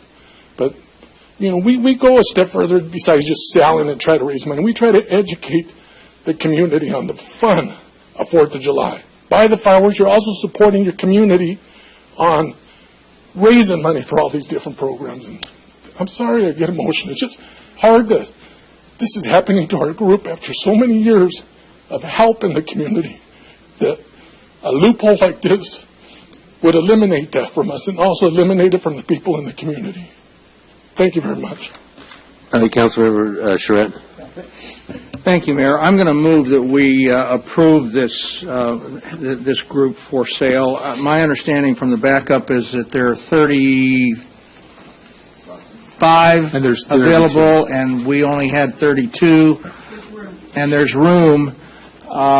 And I have a real difficult time for a worthy organization to not be approved while we've got 32 others approved to do this, especially if it's just a clerical or a timing error by one day. And if he was 36th on the list of 35 and he was one day late, I wouldn't be supporting you. But in that there's 3 available, I will move that we support you being able to have your fireworks stand this year. Second. Councilman Valdivia. Thank you. I certainly respect staff and their hard work and your dedication to really provide the guardrails for our community. On this matter, I really do have to see through the eyes of sympathy and compassion for such a great nonprofit as yours. You and I have talked just briefly, but I didn't even know you before tonight, but I read the backup material, and I too want to concur with Councilman Charette that we need to do what's right here. These are, we have 3 more opportunities. I welcome business. To me, this is just a week-long type of business venue, but see it through the long term. They're working it. It's a private matter. You guys, God bless you. I hope you raise $50,000 at your annual event, and this is good for our community, and I want to support you on that. So thank you, Mayor. Councilmember Marquez. Thank you, Mayor. Thank you, Mayor. Well, it's not. But anyway, Thank you. I'm having a hard time supporting this. Now it's working.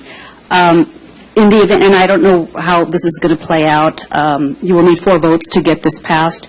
Do you have a backup plan if this doesn't go through for a fundraiser for your organization? We have a couple fundraisers. San Manuel sponsors us for helping with the fundraisers. We have other ones. We have raffles and this and that. But this is our biggest one. We raise over $5,000 to $6,000, $7,000 a year for it. And a lot of our programs for the seniors, the scholarships alone to each high school is like $1,500 that we do. But because this happened, we're talking just a month ago, this was a shock that we didn't have because the deadline was, I think, March 31st, and It was April 3rd. or April, and then we missed it by the 3rd of the following month. So this was all short notice that, all our group is doing now is mauling like, how could this happen to us? And really, I think I dropped the ball as I went to Ms. Richard because the fireworks stand is in her ward, but really I should have addressed all of you because the money that we have sponsored probably hits all of your areas. But no, to answer your question, man, we don't have a backup plan now because this just happened to us. I have a problem approving it. Yes, ma'am. Because if I approve you, then I have to approve everybody else next year that comes late. So I will not be approving this item. Thank you. Councilmember Shar. Thank you, Mayor. Mr. Cisneros, thank you for contacting me. I just want you to know that I appreciate everything that you guys are doing for the community. Well, we had a brief conversation just a little while ago, and we found out how far we went back. We knew the same people that a lot of the kids in our neighborhood benefited from your program. Yes, ma'am. So I believe that things happen, and a day late, I think that it's okay to approve a day late, and especially when we have enough room for you to, if like Mr. Charette said, if it was the 36th one, then that puts it in a whole different ballgame. But we have the room, and you're here, you're talking about what you do. The other 32A, they're not here talking about what they're doing and what they're doing with the funds that they are receiving. So I just want to let you know that I support you 100%, and I ask my colleagues to please do the same and think about it. Think about all the children that are going to benefit in the city of San Bernardino from this program, and think that it's just one day late. And I'm sure all of us had turned in something late at one point in time. So the forgiveness is here for me, so thank you. Councilmember Barrios. Thank you, Mayor. Don't be late next year. Believe me, sir, this was, in other words, don't leave it in the hands of somebody else. Yes, do you do diligence in what you got to do? Yes, sir. You have your fourth vote, but I want to commend you on utilizing the system and the appeals process to get it overturned. It gives us an opportunity to exercise this process as well, and to show our community that just because you get a no at one place, there is a chance that you may get a yes by going through the process that's in place in our government. So thank you very much. Can I say another thing? Is just being here at the meeting really enlightened me of what goes on in the community in our city. And I even talked to the director of the Fine Arts that our group is going to try to give them some sponsorship money, because I think it's beautiful what they're doing for the kids with the music program and this and that. And I encourage everybody, and I'm going to have our members encourage people to come to these meetings, because you learn what's going on in your own city.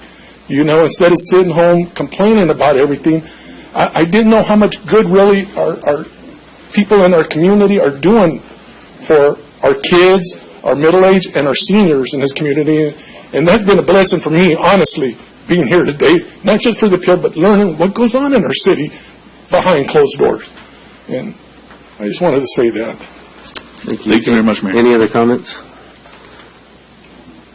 I do want to thank our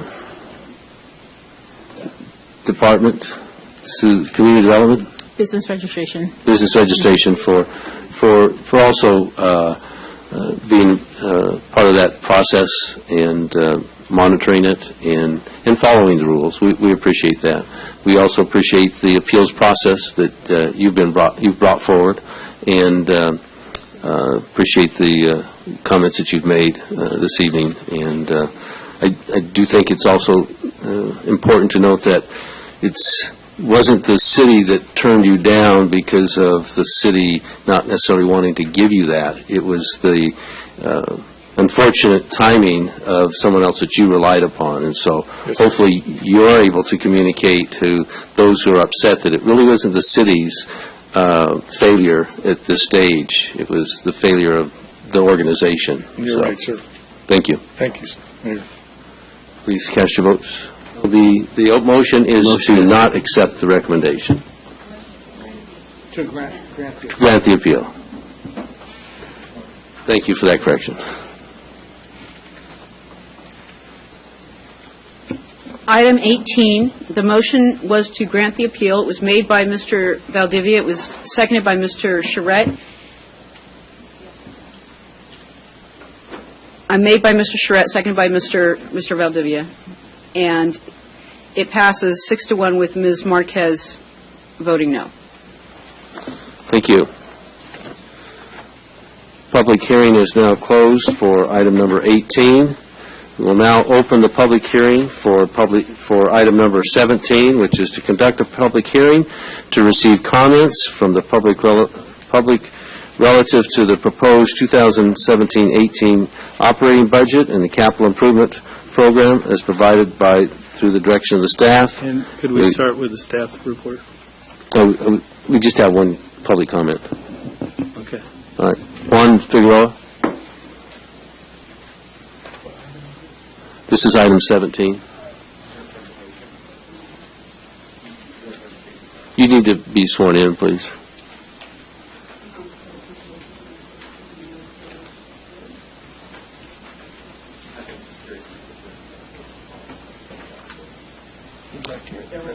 There is a presentation. You want to defer your comments until after the presentation?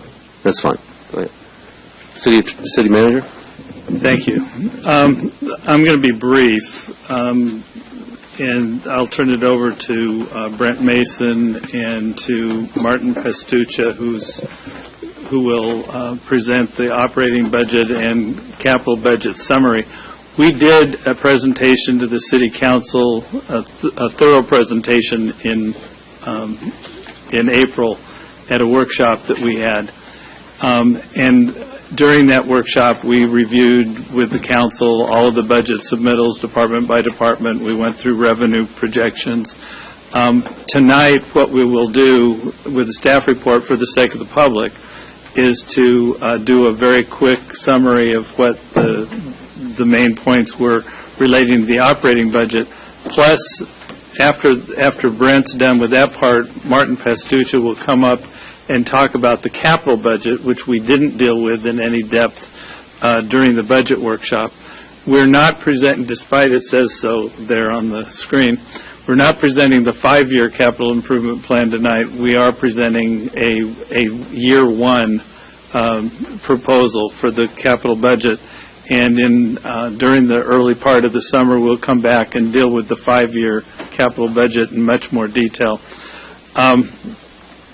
I don't really have a lot more to say myself.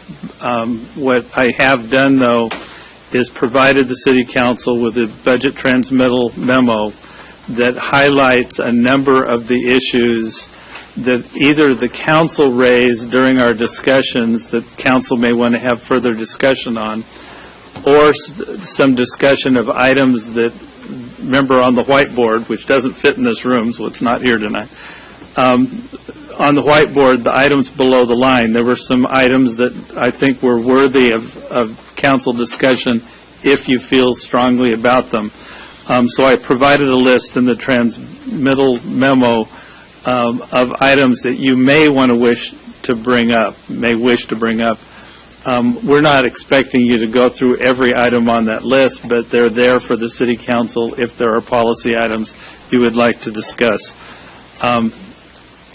What I suggest is that we go through the presentation. We can get the gentleman's comments and anyone else in the audience who wants to comment, and then we'll turn it over to the City Council. Tonight's not for budget adoption. That's scheduled for June 21. We have 2 more weeks. If there's questions the council needs further evaluation of, we can do that.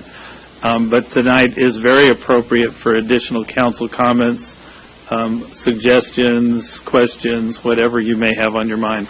So with that, I will turn it over to Brent Mason to do the summary of what we covered on the operating budget previously. Good evening. Good evening, Mayor and council members.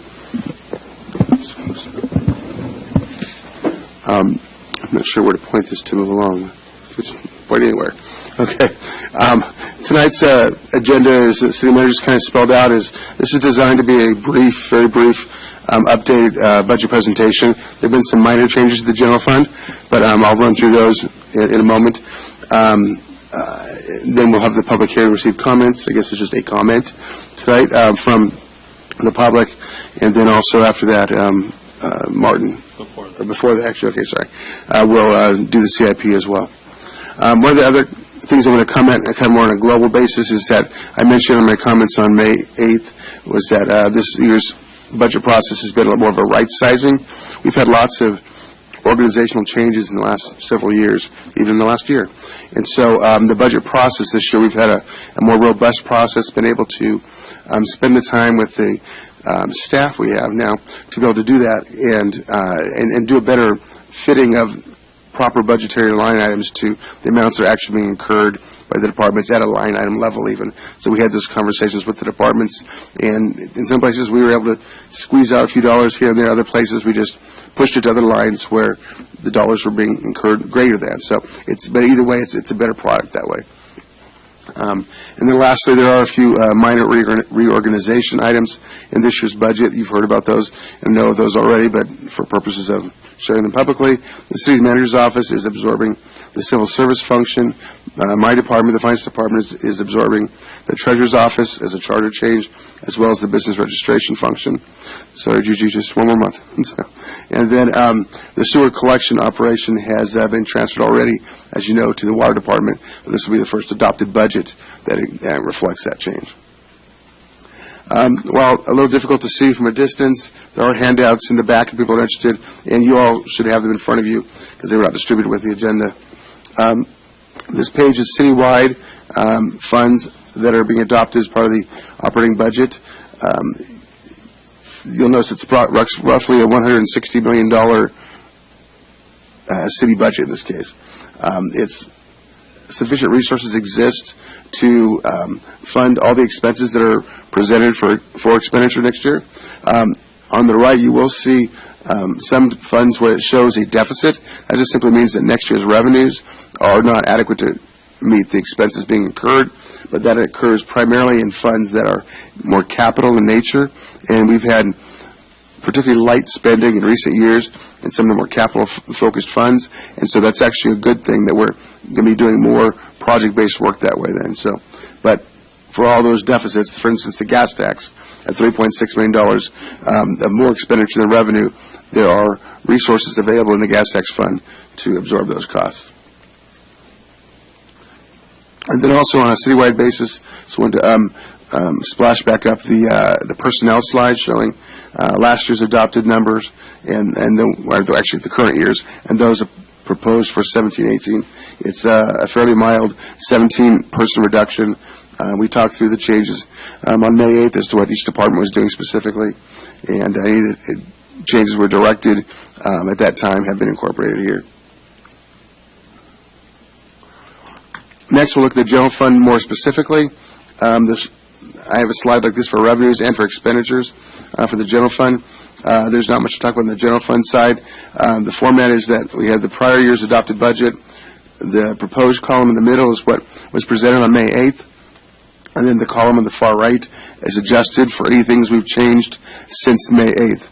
You'll notice the totals are identical, and that's because there's been no changes in revenue since that time. At this point in time, I doubt we will change anything before we adopt the budget, but just for your own reference, we do continue to monitor revenues on an ongoing basis all the time to the extent we find something off-cycle that is material you need to know about, good or bad. Those kinds of things we want to bring to your attention, and we will, but nothing's happened since May 8th to cause us to change the number. Did want to talk generally about revenues for a brief moment. Just again, generally for the general fund, the total number for the 17-18 budget is approximately $7 million greater than was approved last year for 16-17. But from the mid-year budget proposal or presentation I gave you I'm going to say it might have been February, I think, that's up about $4 million, which is a little over 3% of growth overall, which is healthy, not dramatic, it's not light, it's a good, healthy pace of growth.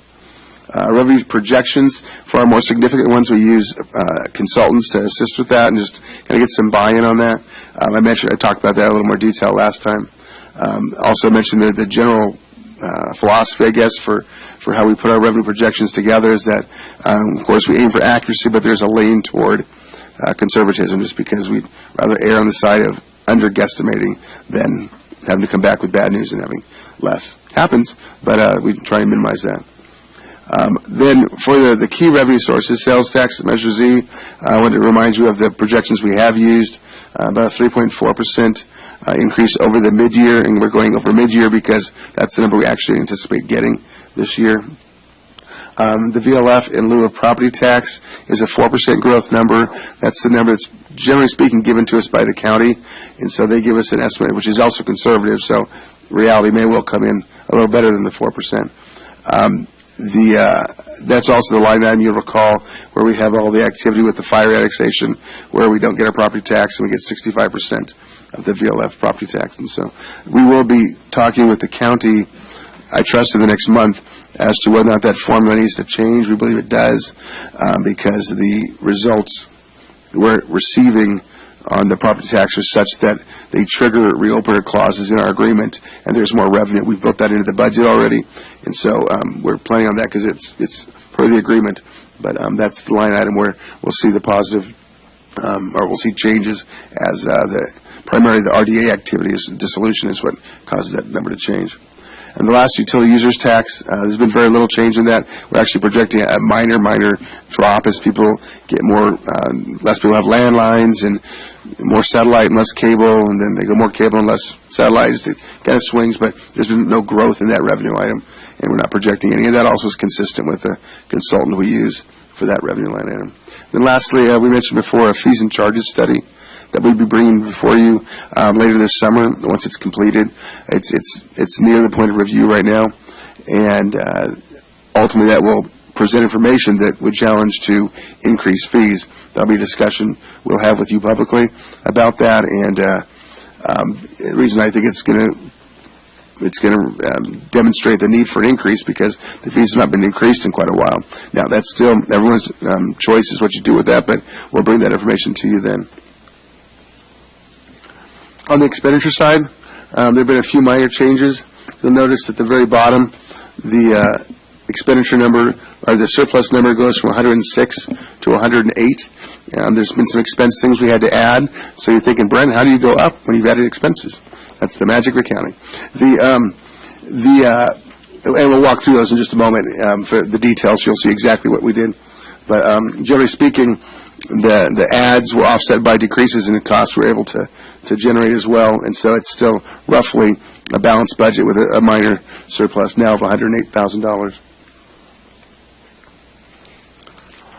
Specifically, the items that we have made adjustments for, police, when we put the budget together for May 8th, we had some of the exact detail not exactly right with the sworn positions, and so we were short one lieutenant, and so that person wants to stay employed, so we went ahead and put the numbers in the budget, and that was $140,000. Subsequent to that meeting also, we talked about it in the meeting, but because there was a new item in the budget, but subsequent to that, we got the information from the property manager that oversees the transit center and the Santa Fe Depot, and we got the numbers for those, and those are healthy increases, obviously, between the transit center, which we had nothing in for before because we had no numbers and had no idea how to estimate it, is $427. Again, a healthy number. That opens in June. They actually want a payment this fiscal year as well for the first couple months of the year, first month of the year of its operations. And then the Santa Fe Depot was actually $100,000 higher as they refined the projection they originally gave me. The last piece was a library grant that we made an error in our budgeting for. Ed got a grant, and we failed to put the expenditure side in, so we're going to grab the revenue and not give them the dough, and so that didn't work very well, so we decided to recommend putting that back in as well. Then of all those adds, the offsetting items, you recall that there was discussion about a position in the city manager's office with the addition of a real estate position that the decision we had included, or we had left in the economic development manager, but the decision that night was to pull that back out, and so that's been done, and that was a savings of $136,000. And then the last piece, which is was kind of the saving swan song of the discussion, was that we had subsequent conversation, or I had subsequent conversation with PERS actuaries, and was aware of it. We have sufficient cash to take advantage of prepaying the fixed component of our PERS next year, which is a savings of a little more than $600,000, almost all of which is general fund oriented. And so as a result, we were able to take down the PERS budget for next year by $600,000 because we're going to prepay.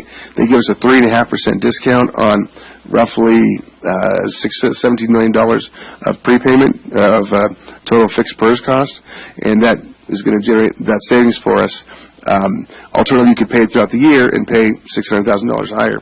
The interest we gain is less than 1% on that, so it's kind of an easy no-brainer on the math. The question would be, do you have the cash to do that? And the answer is yes, we do.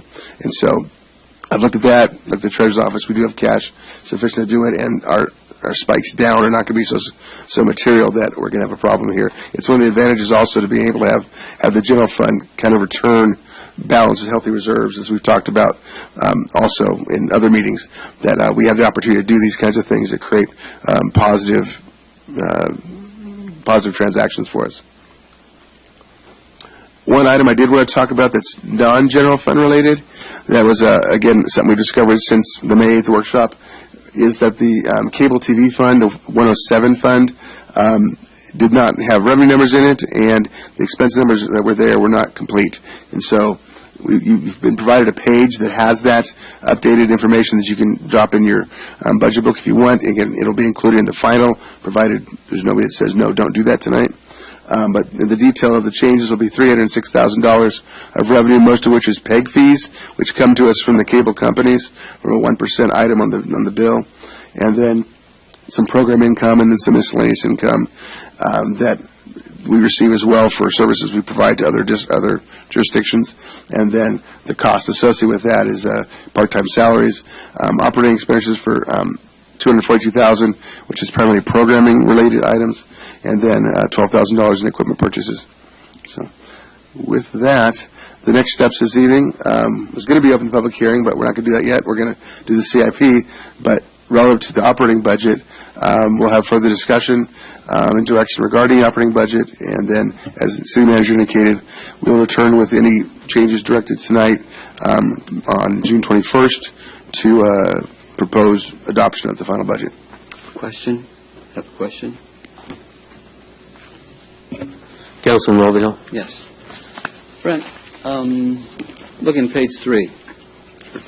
And I see a surplus deficit, and it looks like we have a deficit of about $1,063,000. Yes. I've heard that we have a reserve, though, a 15% reserve. Mm-hmm. Is that in here someplace? What you're looking at here, that total of deficit, $1,063,000, is kind of it'd almost be better to not even have it there, except you have a column of numbers, you feel compelled to put a total on it, It's an accounting thing. But each of these funds is separate and distinct. They can't cross over each other. Okay. And so the general fund has $108,000 of surplus. I guess one exception, it can spend money anywhere it wants to then, but the other restricted funds can't spend money elsewhere. And so this is 1 year, so it's just this year's revenues and expenses, but all these, the reserve you're talking about is just the general fund. And so all these other funds have their own reserves as well. Okay. To the extent you see a negative here, it's capping existing balances that, like, for instance, gas tax, the biggest one there, the $3.6 million. Gas tax has sufficient cash reserves to fund that because it has underspent the revenues received in previous years. And so we're going to do more this work this year than we actually receive revenue because in other years we have not. Okay, but it's the difference between fund balance and operating budget. Okay. Operating budget here is simply a snapshot of next year's revenues and expenses. And so, theoretically, you'd love to see everything balanced, but there's also a 100 and some odd year history to the city that's occurred. And so, all of that years of activity result in some net position called the reserve, provided it's positive. Negative, it's a deficit. But those resources that exist from those years of previous year's activity are available still today if it's a positive number to allow for that to happen. And that's where the 15% is. And the 15% in the general fund is based on those prior year's activities. So you don't see it in this because this is operating budget. You would see it in the CAFR, in the fund accounting.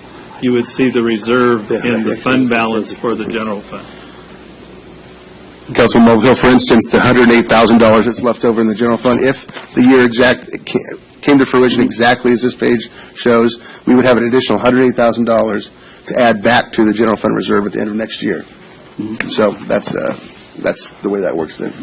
Another question I had, you dealt with the VLF in lieu of property tax, 4% growth, but you went over that really quick. Oh, okay. And you said you're going to go to the county? No, I'm sorry. The county provides a projection of their number next year for us, and so their number next year is their next year for VLF revenue. Okay. So I'm not having to really project that myself. I look at their number, make sure it seems reasonable, but they know what their assessed values are, so they're able to better tell me. They would be the expert source to go to, and they're already giving me the information. Okay. I guess I know I've talked to the city manager about this in terms of property taxes. We've given all of our property taxes over to the county to help pay for the fire district and so forth. But what happens to the incremental, as time progresses? Hopefully, we're going to see property taxes go up as we rehab the Carousel Mall property as we work at the TOD around hopefully the TOD around the transit center, and really across the city, we're getting more manufacturing coming in and so forth. What's going to happen to that? That's a question there's probably not a good answer for right now. The way the county interprets our tax agreement, which I think is probably an accurate reading of it, is that all property tax goes to the county. There's even the incremental. That's time. Yes, because the cost of the fire service goes up, and so that's designed to, and all the analysis that went in on the front end was designed to create a balanced give situation. I would argue, coming in kind of late to the game, seeing it with a little more hindsight than was done back then, that may not be as exacting. The agreement does have certain reopener triggers, which I've tried to comment on here, that allow us to go back when certain things are spelled out in the agreement materialize better or worse than it was anticipated, and that will happen next year for a key item, which is dissolution pass-through money from the RDA.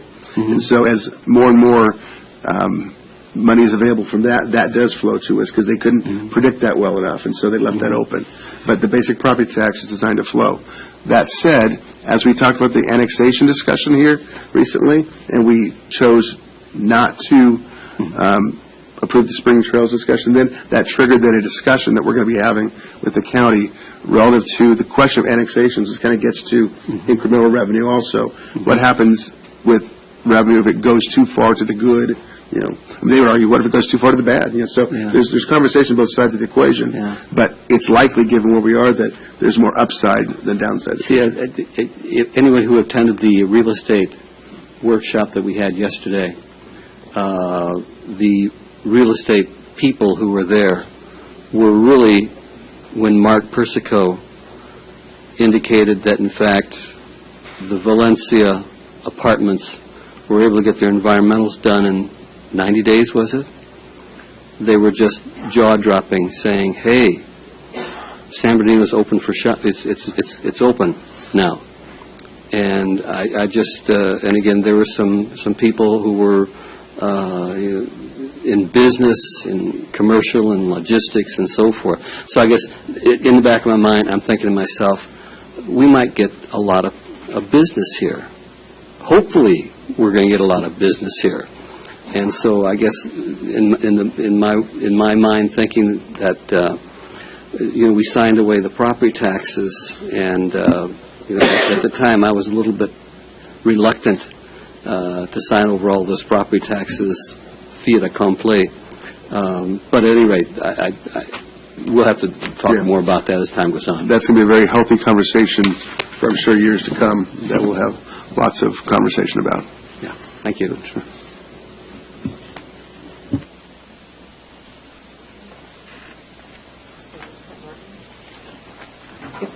Okay, we're going to have Martin Pastucha come up now and do an overview on the capital improvement budget. Wait just a second, Mayor, through the Mayor. Councilman Valdivia. Thank you. Are we going to come back and talk about budget, or is now the opportunity to talk about Brent's portion of the budget? We can do both after this is done. Okay, very good. Yeah.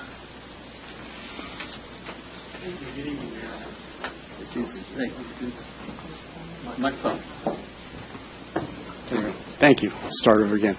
Good evening, Mayor, members of the City Council. My name is Martin Pastucha. I'm a special advisor to the city's Public Works Department. I'm still not... Just get closer to it. Oh, okay.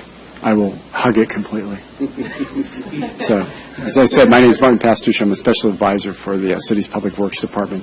Submitted for your consideration and comment this evening is the draft of the 2017-2018 CIP. This is a one-year CIP, as the city manager indicated, in the fact that we were really trying to look at pulling together a CIP that represented what a work plan that we could accomplish in this one fiscal year. As indicated, we'll go back through after the adoption of this year's budget and begin focus on the next year's CIP. In this work plan, what you'll find is essentially there's a $21.1 million in recommended funding for the maintenance and rehabilitation of the city's infrastructure. The projects are divided into 5 different categories: general buildings, parks, storm drains, streets, and traffic control, which includes our street lights. These are all made up of a variety of sources of funds, including the general fund, gas tax, storm drain fund, Measure I, CDBG, and development impact fees.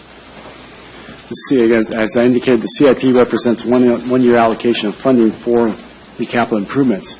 And just to ensure that it's $21 million, it's a lot of money to spend, but it's also not all going to get completed in this fiscal year. I want to make that very clear. This is a combination of work that will be from the start of studies on a number of projects some projects will move into the design phase, some projects will move into construction phase. So there'll be various sets of projects moving through the process of development. What that will also do is set us up for the following years. If those projects have studies this year, we'll probably likely move in design next year, the year after. Those that are in design will move to construction in the year, next year is the year coming forward. But it sets us moving forward on a path towards the ongoing investment in infrastructure on a regular basis in the city. Within the categories of the CIP, you'll notice in the general buildings section, a lot of that work revolves around work involved in improving the 201 building as a result of the recent move from City Hall. So you'll see a number of projects dedicated there in terms of dealing with the infrastructure of the buildings itself and some of the aesthetics of the building to meet the ADA requirements and others to improve the area around the 201 building and in terms of making it habitable for the uses that are coming forth. In addition, it also includes the movement of the city's data center to the 201 building as well. We also have a facility assessment. It says construction, but it's actually a facility assessment, condition assessment. In essence, we have a lot of public buildings that we do a lot of Band-Aid approach to, but we've never taken a comprehensive look at what are the needs on those buildings and try and look at those needs and prioritize those so that we can come forth with a plan of action in the future to make sure we can maintain and operate these facilities and I think the level that the community expects. And then we also have a large purchase of hybrid vehicles. This is to replace a very aging fleet that we have.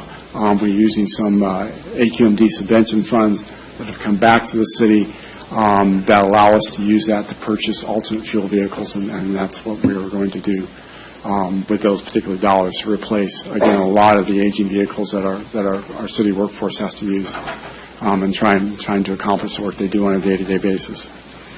In the parks areas, there's a number of park improvements that are listed in there. I think some of the big ones are a couple of the Second Lake ball fields, those security fencing and restroom project that's CDBG funded, but allow us to move forward with security fencing around there and upgrade the restrooms there. Parasite Park is another one where we've got some fencing around the band shell as well as some restroom improvements. We've got the pool cover replacements. It's the start of a 4-year program to replace the pool covers, water conservation, the splash pads, the splash pads that the water features in the parks are not really used because they don't recirculate, they drain off, and in order to promote good health and water conservation, we need to put in a system that captures that water, treats it, and then allows it to be reused again. And then there's a couple of these San Bernardino Soccer Complex drop-off lane. This is, I think, to meet a commitment that the city has made towards the soccer folks based on their investment in funds in that area. This is the start of the city's investment in making some improvements to that particular facility. In the storm drain, we had a lot of it's having to do with some work on our repair basins, both co-op agreements with the county and with our neighboring city of Colton, the Randall Basin, the Patton Basin, Meridian Avenue Storm Drain Project, and then a co-op with the City of Highland on Baseline Street. And these are, again, to deal with some of the storm drain issues associated with Baseline in our particular city, right adjacent to Highland. In the street projects, you'll find a lot of work on projects you're very familiar with. It's ongoing efforts to continue forth with either studies or design in those particular areas. And then a couple of new projects. One is a Little Mountain Drive pavement rehab, and then Broadmoor Parkway rehabilitation to change out the landscaping in the area to a much more drought tolerant. We'll start the process of design and changing out the landscape to that to a much more drought tolerant landscaping scheme. It also includes, in the past, you may have seen individual projects broken down by streets. What we've tried to do this time is lump the projects into larger segments so you can see that as a project we can take them as a whole and move them forward through design and construction phase rather than trying to package every one as an individual street. It also shortens the size of the book in that regard. But the streets are listed on there. We've also tried to list the type of work that you're going to see in those particular street segments as well. Three of the projects in particular under pavement rehabilitation are really the work under our Measure I as required under our adopted Measure I program. The streets have been designated. This is really to start the process of getting the design in place so we can get the rehabilitation moving forward. All three of those segments, a substantial amount of money won't be done in one fiscal year, but at least we will start the process of getting either one project done early, getting it started, hopefully get it to start the construction by the end of the year, the next project starting the design, move to the construction maybe the following year, and the same thing with the other two projects. So we've got to segment those based upon the ability of our workforce to meet all the requirements that we have in terms of our capital program. It also includes some of the projects that I'm familiar with, the Mount Vernon Bridge Replacement Project, which we have transferred to the San Bernardino County Transportation Agency, but there is a mechanism that we need to go through with Caltrans that hasn't been completed yet, so we need to budget some dollars in there for that until that mechanism gets done. And Mountain Avenue and 40th Street improvements, that's a combination of street improvements as well as storm drain improvements that exist on Mountain Avenue. So again, back to rather than separating the project into two separate categories, we lumped it into one so that as you see it will be bid as one project that incorporates both storm drain, sidewalk, and pavement rehabilitation into that particular project. In our traffic control group, it's mostly traffic controls and our street lighting. We've got a large project for the street light conversion LED. Some of that, it's sort of an all-encompassing project that includes studies for looking at our street light system to try and determine the extent of the rehabilitation we need to make our system worthwhile, as well as try and identify the costs and the various funding mechanisms that we can use to try and accomplish that work. Hospitality lane median and signal improvements, that's one that's been ongoing. We've done one phase of that. It's working into the next phase to do some improvements on the median island there. Mountain Avenue interconnect from Mill to Highland Avenue, that's really, again, trying to interconnect our transportation system, our traffic control system, so we're able to provide that ability to move those signals in a coordinated manner. We've also got a street light knockdown pole replacement. The staff has identified over 200 poles in the city that have been knocked down as a result of traffic accidents. We've done about 45 of those this year that have been repaired through our maintenance project. But really, in order to get this done and really put back the light poles that have been in place, that need to be back in place, we need to put one big capital improvement project together to both rehabilitate those and add those poles back. So we've submitted that for your consideration today. We're doing some work on our traffic management center. We're ongoing investment in our traffic signal backups, battery backup systems, so when the power goes out, our signals don't go away. And University Parkway from College Avenue to Kendall Drive, we've got the traffic signal interconnect there. And then the Waterman Avenue and the I-10 freeway, the co-op with the state of California on some work in that intersection as well. I may have missed another project, the University Parkway and I-215 interchange improvements, which is one I think you're familiar with. It's continuing forth to do the studies to make that one of the more innovative interchanges that exist in terms of using more of the existing infrastructure, and it's really a reconfiguration of how the traffic moves to that intersection to facilitate the movement of cars with a minimal amount of infrastructure improvements. So I've tried to cover just some of the highlights of the CIP.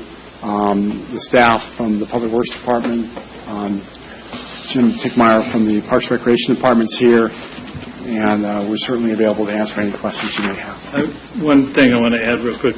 We have a street light, essentially master plan study project.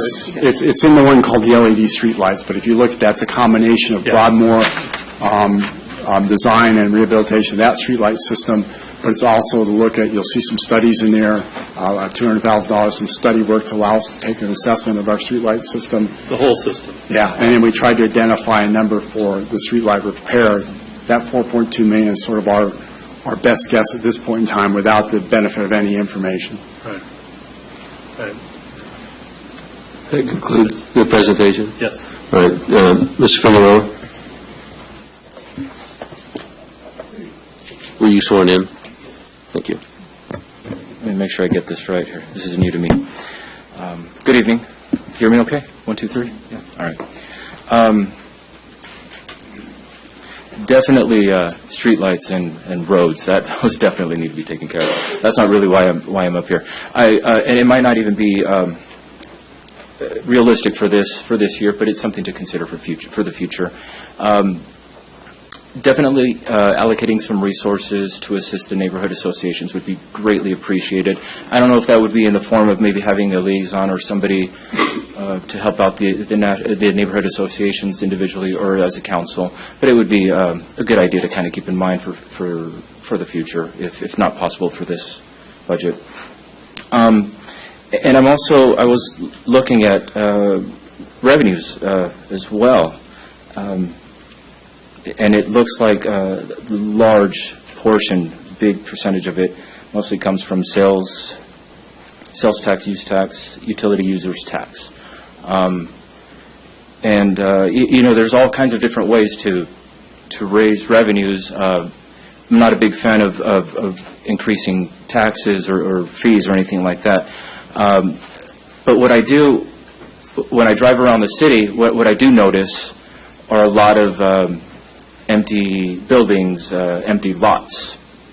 And so my question, I start formulating these questions in my mind about what is the city doing to get people to come into the city? What incentives are we providing so that these buildings aren't just sitting there empty? They're not generating anything. They're just, nobody's using any utilities, no sales taxes, or, there's no commerce happening. And so, I was just kind of wondering, what are some of the incentives that we are providing certain businesses or people to move into the city? And I'll share a little story real quick. It might sound like I'm going on a tangent, and it's not related to this, but I promise I'll circle back to the original point. I got home the other day, opened my mailbox, got my mail, and I'm sure like many people do, they look through it. A lot of it is just junk mail. Some of the letters that I sometimes receive are for credit card companies saying, 0% introductory rate for 18 months or whatever, or no fees, none of that, if you open up an account with us. The other one was for my car insurance. And in there I look, and then it says good driving record discount and loyal customer discount, something like that. So what does this have to do with what I was talking about before? Is, it's time to start getting creative, I guess, with businesses or with residents. Let's start incentivizing some of them.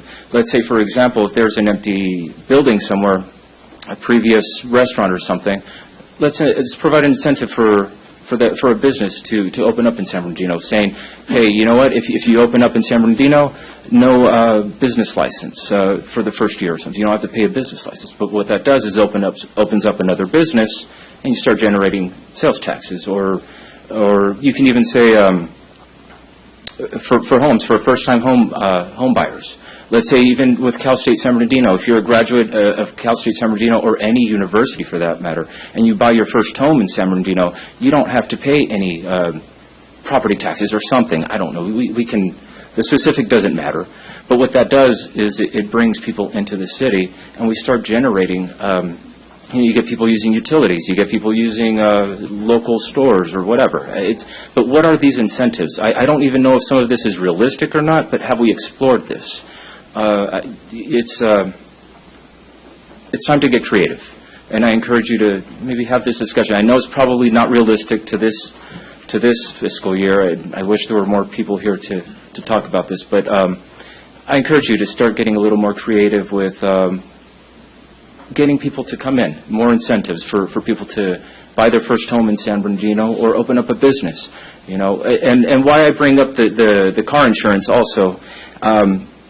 What do we need to do to keep good neighbors in the city of San Bernardino? If you go 5 years without some code violation, hey, you get the 6th year is free or something. I don't know. Let's start thinking like some of the credit card companies and the car insurance companies, where let's incentivize people to open up an account, so to speak, in the city of San Bernardino, and incentivize them to remain in the city and be good residents and good neighbors of the city. Thank you. Thank you.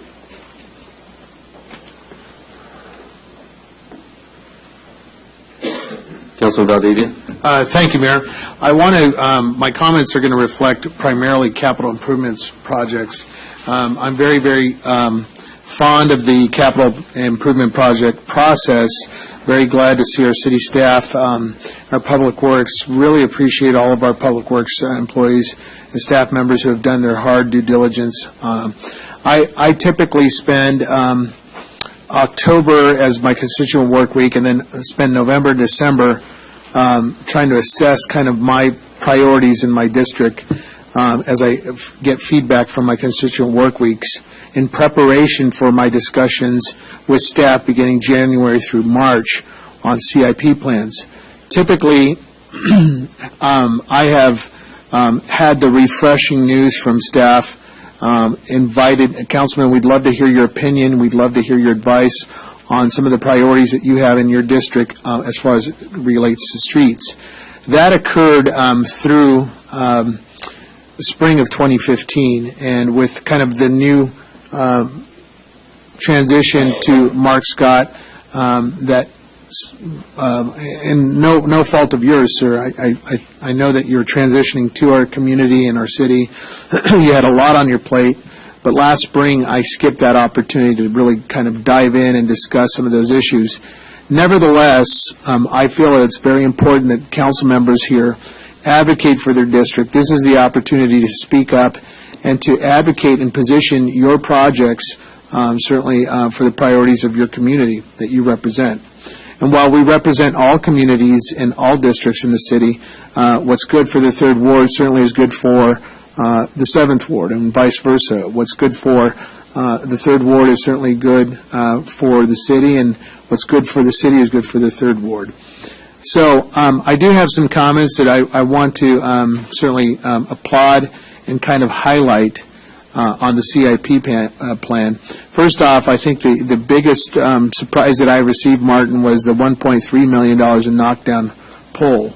The recovery fund, I think Councilman Nickel in previous comments has alluded to that we should be on the cutting edge to recover those costs when it's on average about $3,000 to $7,000 to replace a knockdown. Is it higher now? Okay. About 8. Okay, so it's about 8 now. $8,000, staff is telling us. So these are cost recovery methods that I think we should really have our police and fire, and I think they have some type of mechanized system where we feed back these information points to a cost recovery center so we can get the money from insurance agents or whatnot. But the $1.3 million is certainly, I applaud the efforts. Is there a timeline? Are we going to do that within 1 year, or is that rolled out in several? I mean, if we give you the authority to spend 1.3, can you do it in 1 fiscal year? Yeah, I mean, that was our goal. We've identified the locations. We just have to bid the projects and send it out and get them going. Okay, very good. I was in corporate yards, and I like to just peruse and poke around, and in my own private vehicle looked at corporate yards, and I saw quite a few poles that we had purchased, so I would encourage we use what we have first and get out there and get it done. The LED streetlight project, I certainly am appreciative. I don't know how it morphed into Broadmoor Street project. Is there still an emphasis to repair LED streetlights and Yes. really pilot test in the master plan? It's really 2 different projects. Okay. The LED evaluation citywide project, one of our challenges is that we have so many, 15 or 12 or more than that, locations where we've got these old, 19, where we've got these, 5,000? I was going around telling everybody it was 6,000. They're saying that doesn't exist. So I didn't even know they were watts. It's not exactly my strong suit. But the systems we have are so old, and you just can't make them work. We could work till our heart's content fixing these things, they're going to blow out again. Sure. So there are these locations where we need to do a program to change it out, and we wanted to start with one someplace. We have done it. We have changed the system in Broadmoor over and over and over, so we said, let's go try to do that one first. Great. And finally fix it. That's great. But we've got them all over the city, and we need to get a plan that shows the process of getting it done all over the city. And at the same time, we want to look at LED because that, as you've said, will pay for it eventually. And other improvements to the streetlight system at the same time. So all of that's in this budget to do that evaluation. And the other challenge that I would just add is that about half of the city's streetlights are not even owned by the city, they're owned by Edison. Right. And so there are other cities that have had success in either acquiring those or working with Edison to make improvements. In fact, some of the old infrastructure is also Edison's. So we think by hiring this consultant, we can develop a program that's unique to each of the areas because they each have unique issues. So, thank you for that.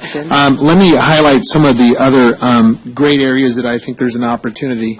In that gas tax fund of 126, the slurry seal, I have been almost convinced and persuaded by Public Works people, Councilman, that's almost like lotion to dry skin. And if we don't care for our asphalt, it really, it's penny foolish, or what's the saying? Penny wise and pound foolish. And so we really need to invest. I'd like to see that up. Because I think that's a great opportunity for us to save our streets. I do have some points of discomfort. I see $5.2 or $5.5 million in general fund revenue for buildings. The City Hall Plaza, building sidewalk and tree replacement. Can we possibly have some candid conversation about a $3.2 million investment in city data center construction equipment? I see City Hall parking, waterproofing, and upgrades. I say let's have candid conversations in the future, but I don't know if I want to invest much more money in a what I've considered a lifespan that has served our community for about 47 years here. We need to really have those honest conversations. Do we want to invest more on the surrounding points of City Hall, the Government Plaza, and what are we going to do with the future of the City Hall properties and grounds? Absolutely, we need to have that discussion. Some of these projects, like the plaza, that's really a roof project. That's the roof of the convention center. Right. And if we're going to use the convention center in the future, then we need to fix the roof. And by fixing the roof, it takes the whole plaza out of use, probably for many, many years. Other things like the parking garage, we'll probably, and I'm not going to go through your whole list, but the parking garage, we're no doubt going to use this parking garage for a long time. So we need to do some repairs to it. It's in bad need. Data center, we need to have a data center. I mean, we have been so far behind, but we can have those individual discussions on each of those projects before we would ever contract any of that work. But right now, where we are in this year's budget, these all look to the staff to be logical first-year steps on those projects, and that's what we've got in there. If the council's direction is to bring back the projects, we'll be happy to do that. We certainly have to have a discussion of what we're going to do with the former City Hall. And my assumption right now is that what we owe the council is a good, full analysis of the options. For instance, I'm just going to throw this out. There is an option to what's the word I'm looking for? To support, to brace. Seismically retrofit. No. Just to brace it up so that. Shore it. There it is. It's shoring. I'm doing very good. I haven't got my watts down. But to shore the old City Hall so that if we have a big earthquake, it doesn't just totally collapse. That's an option, but it's a multi-million-dollar option. If later on we were to decide that there's no way to save that building, because we looked only after we looked at all of the options to save it, we decided there's no way to save it, we won't have wanted to have spent several $1 million to shore it up and then tear it down. So we might as well try to get to that analysis as soon as possible, and we need to have that candid discussion. People will hate it when I say there's an option that would remove that building. But if it's the right option, we owe it to ourselves and to the public to discuss all of those options, and to do that sooner than later, because we don't want to spend good money on something that we're not going to then use. Well, and I appreciate the courage that you just uttered, seemingly courage, because that really is my position. Why sink in more money if we just can't repair it, or it's too costly? All right. Final couple of comments is the storm drain construction. We have been waiting for several years out on the southwesterly portion, and I see $650,000 program for a Randall storm drain project, and we're working with the city of Colton on that meridian. So Kelly Elementary will soon enjoy that walkway path, and so we're just excited. My final comment is I didn't see Inland Center asphalt project or beautification. I don't know if it's somehow inside here, but that was a priority from last year, and I don't see it here. No, and it's a priority for me. And when I gave my budget presentation the other day, I said there are places in this city that we're going to have to prioritize, and I mentioned a few of them, and one of them was the area around the Inland Center Mall, a revenue-producing area that we got to make look better. And we may have to pass up some other things that we really in our hearts want to do, because we've got to bolster the areas that are supporting the city. So we'll make sure that that's in the... We will go back before this is presented to you again and look at what could be done in that area and get some potential cost estimates Appreciate together. it. Thank you. Thank you, Mayor. Thank you. Any further questions or discussion? Yeah. Councilwoman Marquez? Thank you, Mayor. Is Jim Tickmeyer in the audience? I don't see him. Can you come up for a bit? And Martin, thank you for your presentation. I could tell that these projects were very well thought out, for the right time. Jim, I'm pleased to see that Secum Lake ball fields, security fencing, restroom upgrades has a shot. Can you kind of walk us through about how we're going to use this money wisely? I mean, I wish it was more, but we'll do what we can with $500,000. Well, the portion of the park that this project is going to affect is the portion of the park it's widely used by our youth baseball groups.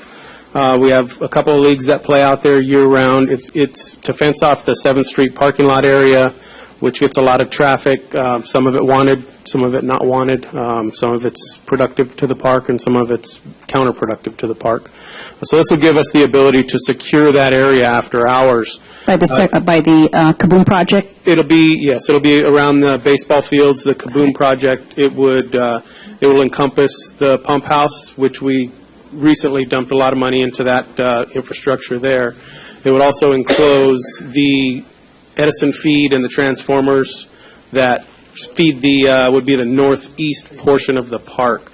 So this is concentrated in an area of the park that's still widely used by the constituents, and it would also, I believe, establish a sense of security for the park users that are going there. Right now, we have baseball teams that go out there and play. We have families that are out there, and it's it's a little unnerving for those families to have to try and keep their kids contained into one area of the park. So this would help to control that, and I believe it would motivate some of the constituents in the surrounding area to participate more in the activities that are going on there. Great. And with this project, it would also provide a restroom upgrade for the restrooms that are around the That was Kaboom my next project. question. They're in horrible And condition. It would provide some much-needed, it would address some much-needed accessibility deficiencies that are there right now. Thank you. If this item were to pass on the 21st, how soon can we start on this? Just asking. I'm working with Martin on that right now. I don't think it would be very far down the road. I think there's already been some steps. Thank you. All right. Councilman Nichol?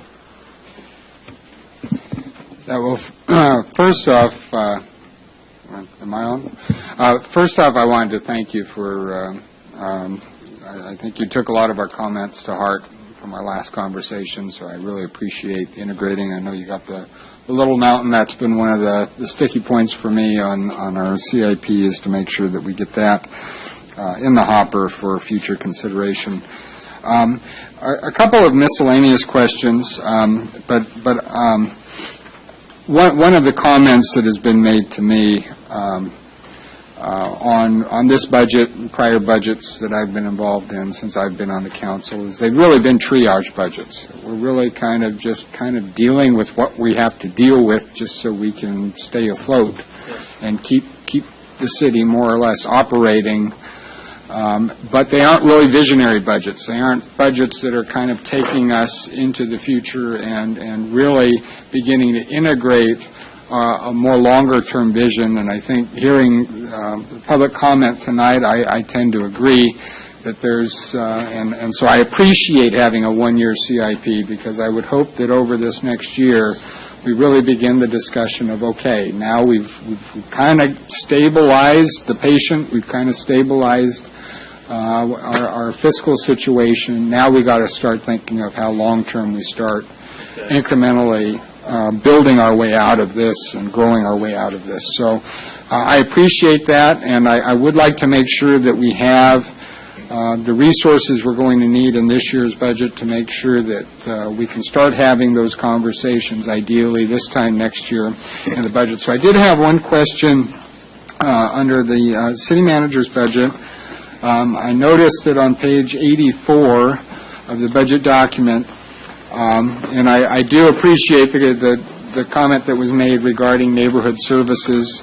I've had the privilege the last 3 years to attend an annual conference, and what I've noticed is that cities that have been in similar positions as ours, probably not quite as dire as ours, but certainly cities that have had challenges, have really found their way through that by really building their community from the ground up, or rebuilding their communities from the ground up, specifically through developing good relationships between the residents, between the business community, between the electeds, between the city staff, and really developing that cohesive vision of what it is that needs to be done. And I think that dovetails into our discussions about what's the future of City Hall, getting to the point where we can really begin to laser focus where we need to allocate resources in our city, not just at the ward level, but really at the city level, to say where are the areas that we really need to focus our energies to begin turning the tide in terms of crime, in terms of urban decay, and really begin the process of developing a city that people want to move to. I mean, ultimately, that's, a budget is just a bunch of numbers unless it's connected to an underlying objective. And I think ultimately creating a city that is attractive to the types of residents, the types of businesses, the type of investment we're going to need is really where I hope we take this conversation next year. So based on that, page 84, it doesn't appear like we have anything invested this year for neighborhood services. Yeah. Is there any possibility that we might think a bit about that? Of course. And I think that's a neighborhood services work is great work. Monica Lagos has recently been designated as the liaison to the Neighborhood Association Council. And will attend their meetings and other neighborhood meetings as well. It would probably be fair to put a piece of her position into that slot. I wish I had several more people, and I wish I could figure out how to balance the budget with a few more people, because I think it would be money well spent. And we can continue to look at that and think about how to achieve that. As you know, we've also had great support out of the police department working with the neighborhood groups in recent years, and the community outreach component of our police department has done a great job of doing that. So there's a couple places where we're putting significant resources into the neighborhoods. I know, because we've had this conversation over the last week, that the council is more and more interested in helping to build what I consider the most important civic infrastructure in a community, and that's the neighborhood associations. And the NUSA conference, Neighborhood USA is the organization. And there's a conference coming up that I think some of you may be attending. Next year, I don't know where it is, but the year after that, Mr. Nickel pointed out to me it's in Palm Springs, so it's local. We should not only consider a big presence 2 years from now, I suggest we really target getting a big contingent of San Bernardino people, council and public, representatives of these associations, and get them to the NUSA conference wherever it is. It's probably not close, but Birmingham. It's worth going. I'm telling you, it's worth going to this conference. And I think we can probably find money to pay for at least part of the cost for people to go. It helps people learn how to make their neighborhood associations provide services within the neighborhood that the city can't afford to pay. Not that we don't do our part, but there's a thing about helping yourself. And the NUSA conference is just fabulous at teaching that. And that's one of those creative kinds of things that we're going to need to do to allow this city to step forward. So I think the neighborhood services function will be expandable during the course of the year in some very meaningful ways. Okay. Yeah, I just want to make sure that we do put some emphasis there. A couple of other questions that have been posed to me. I know we've had water restrictions. I think there's been a lot of discussion, certainly amongst us, in terms of what are the restrictions, what can be watered, what can't be watered. I know we have various medians in the city where we have very old trees. I know that those are really important to the aesthetics of these neighborhoods, and certainly once they're lost, there's no bringing them back. So I want to make sure that we do have a program. I know that we have been watering medians and trees. I believe there's a contractor, WCA, that has been doing that. Now, are they watering the grass? Are they watering the trees? Well, what's happening? It's my night for being candid. I think part of it is if it's a small tree and if it's lawn, then it helps to do the watering. This is West Coast Arborists, so they're out there to do tree watering. And watering mature trees by putting a little bit of water on the tops is really more for show than it is real impact. They take deep root watering, and it's really from the groundwater, it's from the rain. The good news this year, we got so much that I'm sure that our trees, the deep-rooted trees are probably in much, much better shape than they have been. These mature trees, which we pay a lot of attention to and we have our arborists watch, have done amazingly well through the drought. We lost some, of course, but they've done amazingly well. And they should be better this year because of the winter we've had. But the watering of those trees on the surface is really not terribly meaningful work. If they're watering the grass too, terrific. But I don't want people to think that's the solution to the trees. Do we know how much we're spending on West Coast Arborists to do that work, and might it make some more sense for us to think about a more permanent and effective solution? We actually are, and I think Martin may have some additional comments, but we are looking at that. You notice this budget does include redoing of one of the medians. Medians on really, Mountain. the longer-term solution is to do underground or below-ground watering. It's much more efficient, but it is going to, when we do that, require that we look at other types of landscaping at the surface.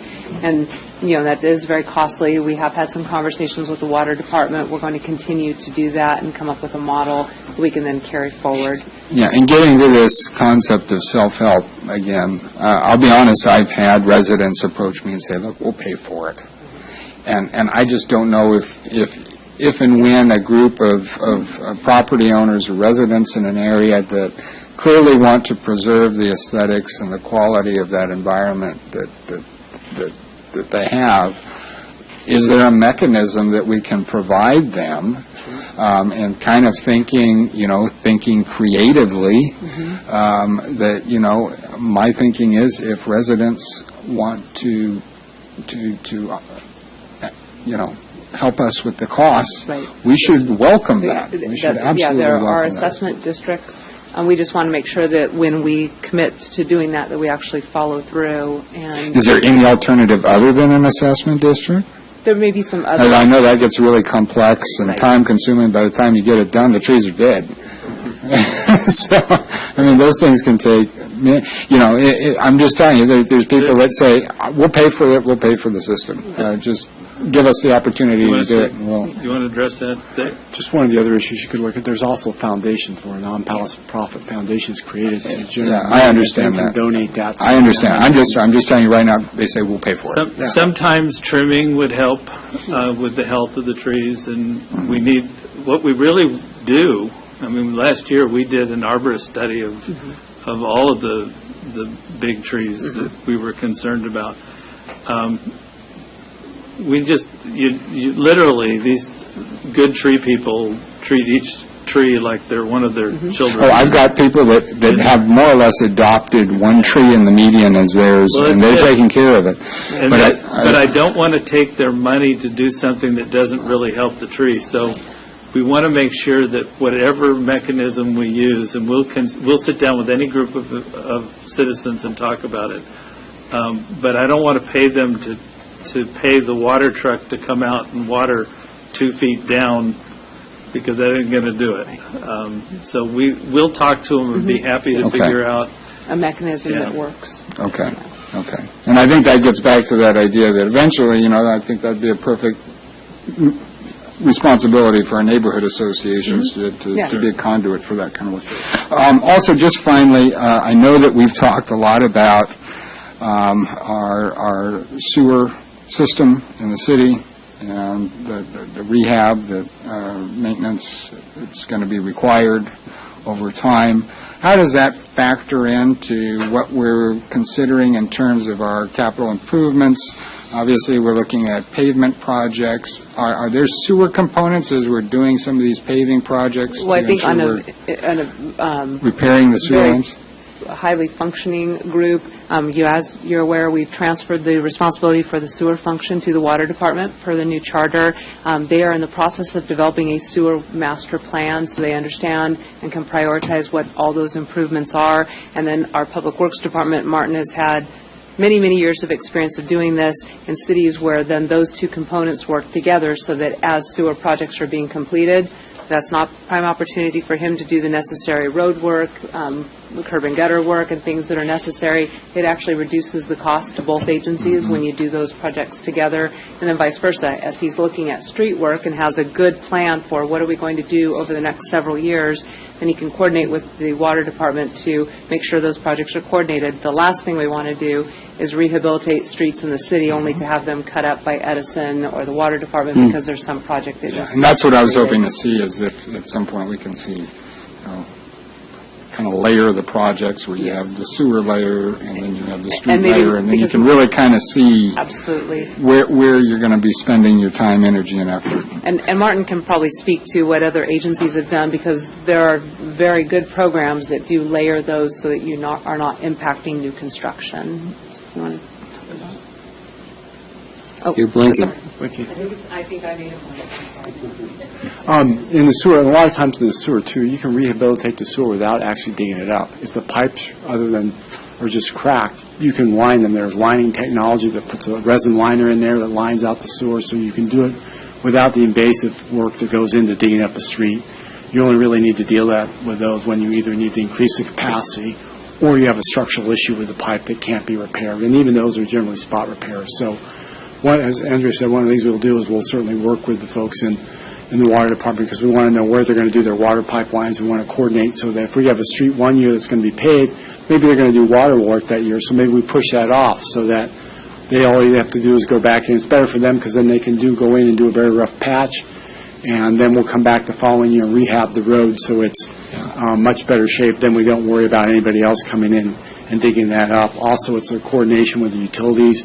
It's really setting up a utility coordination meeting so we can talk about where our capital improvements are, what their capital improvements are from these utilities, and make sure we coordinate that so that if we do some paving work, we have that mechanism in place, we can then start putting in some moratoriums in place saying that, you've got 2 years' notice that we're going to do this work in here. If you need to do anything, get in there before that time, because after that, you're not going to be able to open up the street for 5 years. Now, one of the most irate people I ran into when I ran for election the first time was somebody that they had just got the street repaved, looked nice, and then come to find out they did a street cut because the water department or sewer, whatever it was, cut this ugly scar right down the middle of their brand-new paved street, and, of course, it was never going to get repaved again.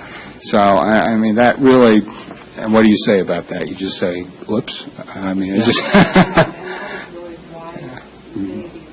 Plans that we've suggested that we do are critical so that we can have an understanding of what our needs are going to be into the future, plan that work out. That way we can give the couple of years, because if you place a moratorium, you do have to give them sufficient notice in advance that you're going to be doing work at some point in the future, and then you can have effective moratoriums, but we need to have all those plans in place so we understand what our capital needs are into the future. Yeah.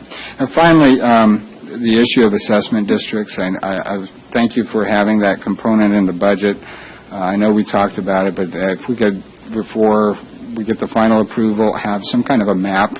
There was quite a bit of discussion on these assessment districts with various constituents. I want to make sure that I understand where they are so the numbers make more sense and we can better understand where we're at. So appreciate that. That's all I have. Thank you. Councilman Mulvihill. I wanted to say something when you were talking about the Neighborhood USA information. It's going to be in Palm Springs, and at these conferences, there's individual presentations. I would suggest that our neighborhood associations and Monica and the city manager, we develop a real slam-bang presentation of what we're doing. I put 40-year career, I put a lot of panels together. But I think, we have got the technology and we've got the staff to really do a super job in terms of presenting what we're doing in terms of neighborhoods and city relationships and so forth. But that's one thing, and you would mention assessment districts, and I guess we're talking about trees, and Broadmoor has been a real laboratory for many of our planning efforts in terms of street lighting and trees. And unfortunately, over the years, we've tried sufficient watering of the medians on Broadmoor, and it just isn't effective. It's sad. Even the live oaks are dying. But there was a large article in the LA Times about a month ago indicating the fact that sycamores, the live oaks are dying because basically it's not just because of the drought, but because of the beetle. That the trees are stressed and they can't withstand. It's the same thing that's been taking place in the mountains on the conifers there, simply because of the changing climate. Unbeknownst to our president, but apparently you can call it whatever you want, but the trees are dying because the climate has changed. And so we need to look more like a desert environment, which in fact we've always been, but we used to have the water that we could apply to make us look like a more humid environment. But I think we need to look at the reality. And people are not really excited about change, any kind of change. But I think the city manager and others have been looking at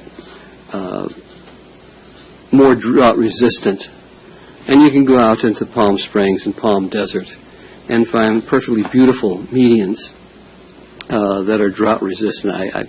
I always talk to the city manager, having been out in Palm Desert, and I think the temperature was about 112 degrees. And Cool that day. yeah, the cold front had moved in. But even with that 112 degrees, there was this, and I forget what the kind of a plant it was, but it was just beautiful on the medians. And again, they had the landscaping. It was very attractive. So I know on Broadmoor we have plans not just with regard to the street lights, but also with regard to the landscaping itself.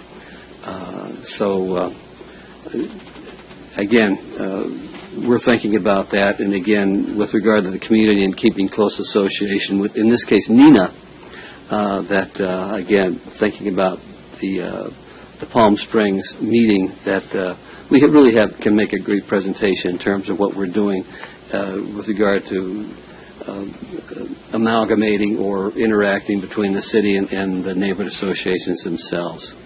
Thank you. Thank you. This pass. Councilman Barrios. Thank you, Mayor. One quick question as far as for the Roe Branch Library roof installation. There's some question as to does it qualify to receive CDBG funds to redo the roof repairs? That's our understanding, yes, it was. And the action has been taken to award the CDBG funds already. Okay, just wanted to double check as far as the area that you guys did verify. And some people, and I'm voicing really for the people as far as, does it really cost $250,000 to replace the roof? It's a pretty big roof, and part of the issue is taking a look at what the structural issues may be. It may come in less. We don't know once we bid it and once we understand what the scope of work is, but we wanted to sort of put a high number in as opposed to a low number and then come back and ask for more money later on. Okay, so you're pretty much just cushioning in case they need more, but hopefully it is at a lower cost. That's what our belief is, yes. Okay, great.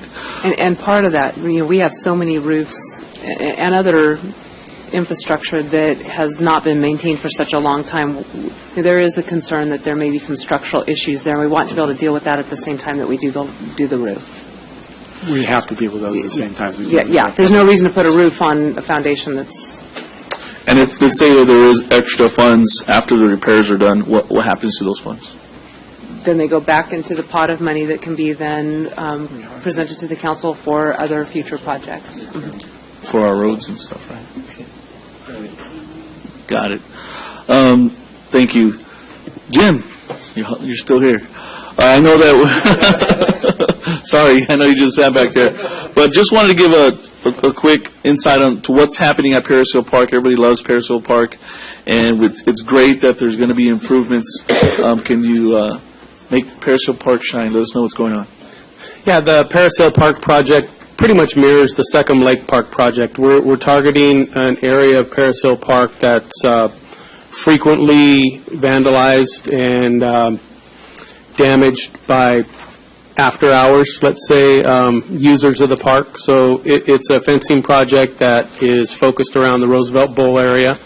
We have restrooms inside that area, again, that are going to be included in the secured area. So those are the restrooms that we'll be focusing resources on, looking at upgrading the fixtures that are there, as well as making sure that we're meeting all of our accessibility requirements. So it's more of a security project along with a restroom upgrade project, just like the Second Lake project, just on a smaller scale. Now, is the fencing going to touch the hill as well? Because I know it's kind of tricky to fence the hill off. The fencing we have existing fencing around the backside of the bowl, and this fencing would basically secure the entrance side of the bowl, so it would encompass that lawn area. If you go to the junior university presentations, the area that they use as their entrance area, their snack bar. When we do our Winter Wonderland, the area that we use for that, it would be mainly around that area there.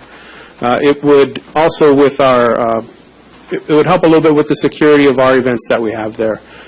Unfortunately, in today's, in today's world, we have to really be careful of how we set up our events to keep people from randomly driving into or entering into the events inadvertently or, unfortunately, with malintent. So this will help us to hold some secure events there and rest a little easier during those events. Now, is there any plans in the future to fence off the park along Highland Avenue as to secure the entire park, or is this just going to be this area? At this point in time, it's just this particular area. There's no plans in the immediate future to attempt to secure Paris Hill Park especially. That's one of our largest parks, but it is our largest park as far as acreage goes. But to answer your question, there's not an immediate plan to fence off the entire park. So it's no. primarily for the bowl and the facilities there? Correct. Thank you. Thank you, Mayor. That raised another issue. Councilman Mulvihill, We were... you have another question? Yes, I do. Would you like to ask it now? Yes. Councilmember Richard had a question, but do you want to defer to Councilman Mulvihill? You can go ahead, he already started. Go ahead. All right. You were looking my way, so. Anyway, with regard to security in the parks, the police department was thinking about hiring actually staff to monitor the parks in the evenings. Park rangers. Yeah, right now there's two security officers. It's part-time. Yeah, there's two security officers actively right now that are working 20 hours a week. Just spoke with PD yesterday. They have two more officers that have cleared and will be starting on June 11th, I believe is the date that they're going to go out and do their first orientation. So as of probably about a week after that, they'll be able to split the groups up, and there'll be 4 officers, each working 20-hour-a-week shifts, and giving us 7-day coverage for the after hours of the park. So they're going to, during the week, they'll work in the evenings. Then on the weekends, they're going to do an afternoon to night shift to help with some of the enforcement in our parks as far as reservations, violations of permits and stuff like that. So that's an area of enforcement that we haven't been able to address. Right. And with the additional hours that we're going to have for these officers, it's going to help us control some of the things that are going on in our parks. And So I think it's- that should help take care of some of the issues that Councilman Barrios had with regard to the fencing it off, that if there was someone there policing the area, and again... Well, I've had lengthy discussions with Lieutenant Lawhead about fencing off large areas like that. It creates some difficulties when it comes time to close the park, and you've got 40 acres of parkland that you have to make sure that everybody is out of. It limits their accessibility to the interior portions of the park. So, fencing off, although It's a park. It initially starts, gives you the thought that you're securing an area. Sometimes it can actually inhibit your access to that area, thus limiting your ability to secure it. So, it would take some long, hard thought before we decided to fence off a 40-acre park. Thank you. And I'm sorry to have interrupted. I imposed myself. Councilmember Richard. Yes, thank you, Mayor. This is pretty much a comment. I just want to thank everybody who put their hands in the CIP. I know it's a lot of hard work, and there's a lot of good projects going into this, and we can see that our city is going to be beautified in some sort of way. I want to thank and appreciate Councilman Member Valdivia. He said that this is the time to speak up and advocate for your ward. And so as I'm looking through the CIP plan, and I see that in the 6th ward, we're getting some streets paved. but we have no major projects going on. And I know that we've talked several times about the different things that need to happen in the 6th Ward. One being that California Street be opened all the way up to Baseline, and then further all the way up to Mill Street, and I don't see that on here. We talked about the fire station that's still located in the 6th Ward, and I don't know if the gas tank has been removed, but I don't see it on here. And I know that the fire station is in bad shape to the point where I had to make a whole bunch of phone calls just to get somebody to go out there and mow the grass.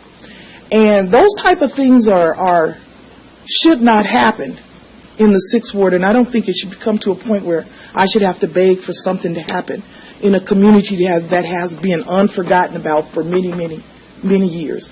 And I think that it's time that we as a council stick together and let's make things happen in the whole city of San Bernardino and not just in certain wards. And I purposely tried to wait and speak last because I wanted to hear all the council members get up and say all the wonderful projects that are getting ready to happen in their ward. And I just wanted to let you, I had nothing to brag about other than the streets, Yeah. and things like that. But as far as major projects that have been promised, they're not there. And so I appreciate that we're going to make the city, because this is a win for the city as a whole. But I just ask that when you look into the CIP plan, and before we vote and approve this, that we have at least one project in the 6th Ward of San Bernardino. You know, you're hurting my heart because you and I have had numerous discussions about this, and the thing that you have really stressed to me is get the streets paved. Right. Get the streets paved. People in my ward have been waiting and waiting and waiting. Get the streets paved. I didn't know about the fire station project, but I'll see. Maybe it's a demo. I don't know what the deal is there, but we'll look into that and find out how to do it. And I'm anxious to find a big project that people will get behind, and we'll work with you on that. I've made you commitments, and I plan on living with my commitments. So help me figure out which project it is, or projects they are, that are the most appropriate first and second year projects, and we'll get moving on this stuff. And I thank you for that. And we did have conversations, and I talked to you about the immediate needs, and the 6th Ward needs immediate gratification. And I see that the streets are there, but the streets are being paved in all the wards. So, wow. I mean, it's something in addition to. And so I thank and I appreciate, and we will have more conversations, and I didn't forget the promises that you made. No, but thank you, and I appreciate that the things are happening in San Bernardino. I appreciate that. But we just want to see, let's start with one. Thank you. We are taking copious notes on everything that the council's mentioning and things that we need to provide more details about. Fire station, we can certainly look into. California Street expansion, though? Yes, it was. Oh, extension, okay. Extension. I think it's State Street. Yes, I'm sorry, State Street, yes. It's State Street, and it's from Highland, or from the 210 off-ramp to Baseline, and then eventually all the way through to Mill Street. I just wanted to make a comment on State Street, Councilmember. We are working at that. It's not in the CIP because they're in the process of doing some initial studies, which involves some mitigation, habitat mitigation for kangaroo rats and others. But it's being worked on. We have a consultant on board who's doing the initial studies. We're looking at the design for that street. We may come back once we have to have some inter-city meetings with it first, but we may come back with a recommendation to move at least a section from Baseline to Highland forward. So it is something we're working on. It's something that is being worked on, but it wasn't recommended here because we aren't prepared to make a recommendation yet. Okay. And I think we were staffed on that once before, that they said that it was already done, that it was already, a lot of that had already happened. As far as the surveying for the rat. Right. Well, what we're finding is there's additional work that needed to be done to truly understand the potential scope of that project. The survey work is done. Now it's really understanding about how we mitigate the impacts, which can be, sometimes the impacts can be much more expensive than the project itself. And that's one of the difficulties we're having to deal with right now. Okay. So we're looking into that. Okay. Thank you. City Manager? Yeah, I just wanted to make some final comments if we're wrapping up, but, Before you do, yes, with the mayor. can I make a comment? Sorry. Well, that's a faux pas. I want to address the Neighborhood Association question for just a moment. Councilmember Marquez and I had an opportunity last Saturday to participate and be in attendance for the president's meeting of the neighborhood associations.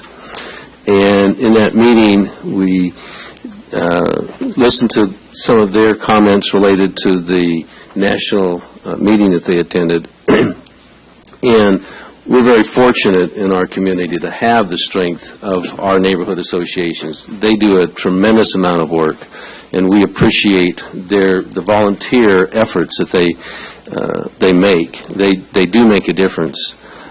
In that meeting, I agreed to have a meeting with some of the presidents to set up an agenda at a future council meeting to bring forward to the council with recommendations to hold a workshop. They have some specific things that they would like to have us target.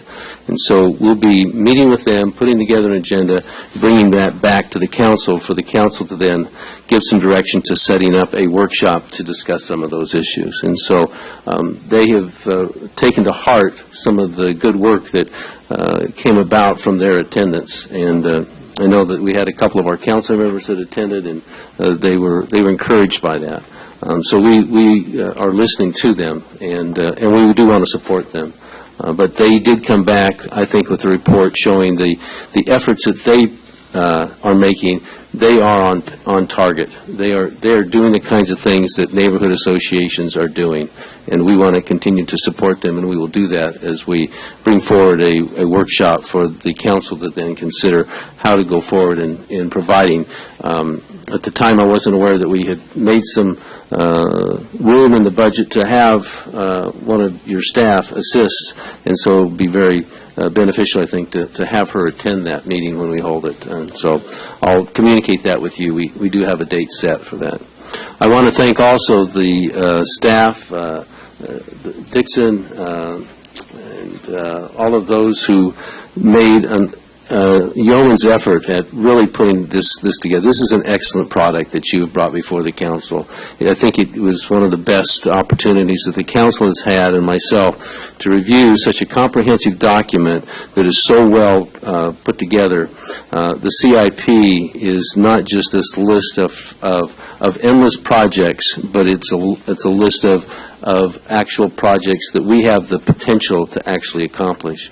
And I think it's important to also recognize that the city manager's office is still in the building stage of creating that capacity for the city to be able to address these issues and actually build the capacity within City Hall to produce the outcome. And so much has been done, I believe, in that regard, because we have been a city that has shrunk from 1,300 to about 650 and 700 with a lot of management capacity that has fled San Bernardino.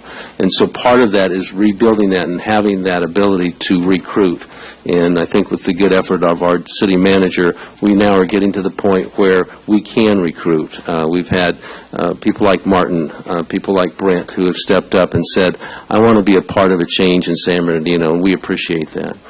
So with that, thank you again for such an excellent document. It was very easy to read and very well put together, and so I thank you for that. So, City Manager? Yeah, they teach you not to speak after you heard applause, so I shouldn't really do this. The one thing I wanted to say, in addition to also wanting to give my thanks to all the staff, I mean, half the people in the room here are involved in this, and the budget staff over here against the wall have done a fabulous job.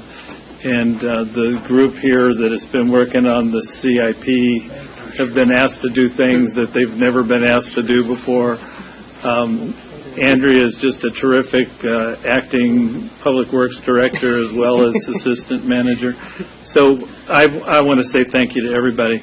I'm anxious to get to you the 5-year CIP, because one of the things that I think is important anytime you give information to a council is to not only show the things we can afford to do, but the things that we need to do that we're not able to identify funding for. And in the 5-year CIP, you'll be able to see where these projects leave us. The 1 year is telling you, we have this money and we think we can get it done this year. The 5-year CIP, you're going to see the progression across the years, and you're also going to see the projects that we don't yet know how we're going to pay for. And every city's got a list, and we've got a big list of things that we haven't identified yet. We will be, I really enjoyed the comment of the gentleman earlier about creativity, and he's right. I don't know that you can't do property tax incentives. There's things you can't do, but we'll do everything creative we can. And I want to say that for a city with 3.4 employees per capita, per thousand, in a world where it's supposed to be like 10 per thousand, we do creative every day in this city just to make ends meet. And we'll keep doing that, and we'll try to be as proactive and as creative as we can be to serve the community as well as we can. My absolute commitment to this council and to my promises is that we're interested in what it is that you want. You're the elected officials. We're going to follow your direction. Between now and the 14th, to the extent there are projects that you're interested in, that you're not sure about, let's sit down and see that what we can do to identify what those are, and see if we can't adopt the best plan we can adopt. Our capital budget in the future is not going to have as much money as it does this year. That's the downside. We've got money from the last few years because we haven't gotten around to the projects. So we've got more money built up, and if anybody thinks we're going to have that much money every year, we're not.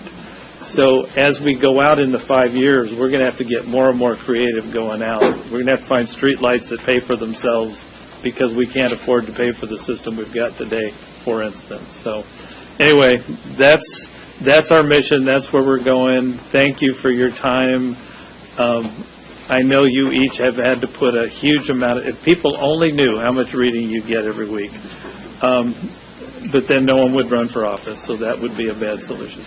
So thank you very much for all of your time and effort, and we'll keep moving. Thank you. Thank you. I don't believe there's any action on part of the council. This was just a public hearing for the opportunity to get input from the public. Right. Thank you. Next, we will move to item number 19. Item number 19 is a purchase and sale agreement for 10 affordable housing parcels. Move for approval, Mayor. Second. We have a motion. Did the city attorney make that motion? No. Who made the second? Benito made the second. Thank you. Any further discussion on item 19? If not, please cast your votes.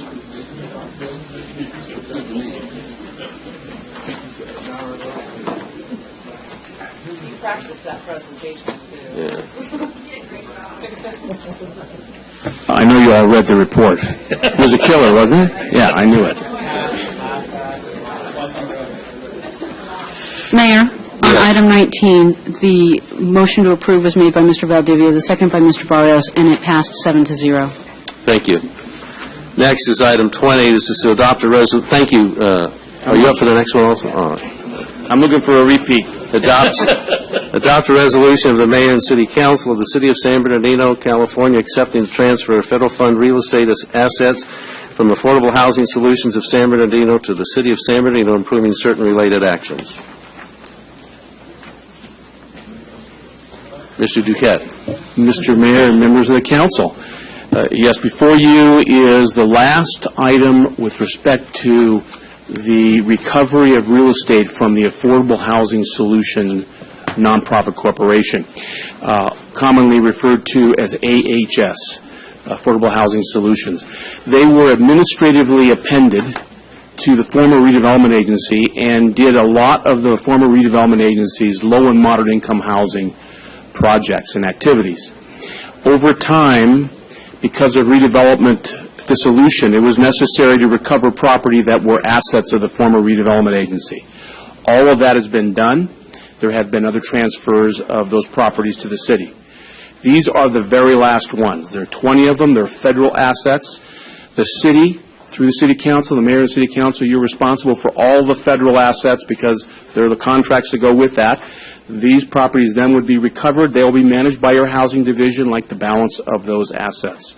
So this will take care of that. There are a few minor things that need to be taken care of to dissolve AHS, but that is being driven by the executive management staff and the city attorney's office.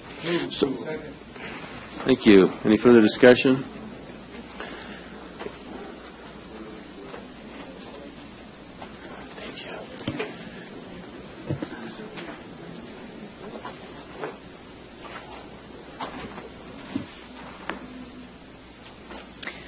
On item 20, the motion to approve was made by Mr. Charette, the second by, I heard Mr. Valdivia, but Ms. Marquez pushed her button. So the second was by Mr. Valdivia, and it passed 7-0. Thank you. Next is item 21, a report to be given by Councilmember Mulvihill related to the Southern California Association of Governments Annual Meeting and General Assembly.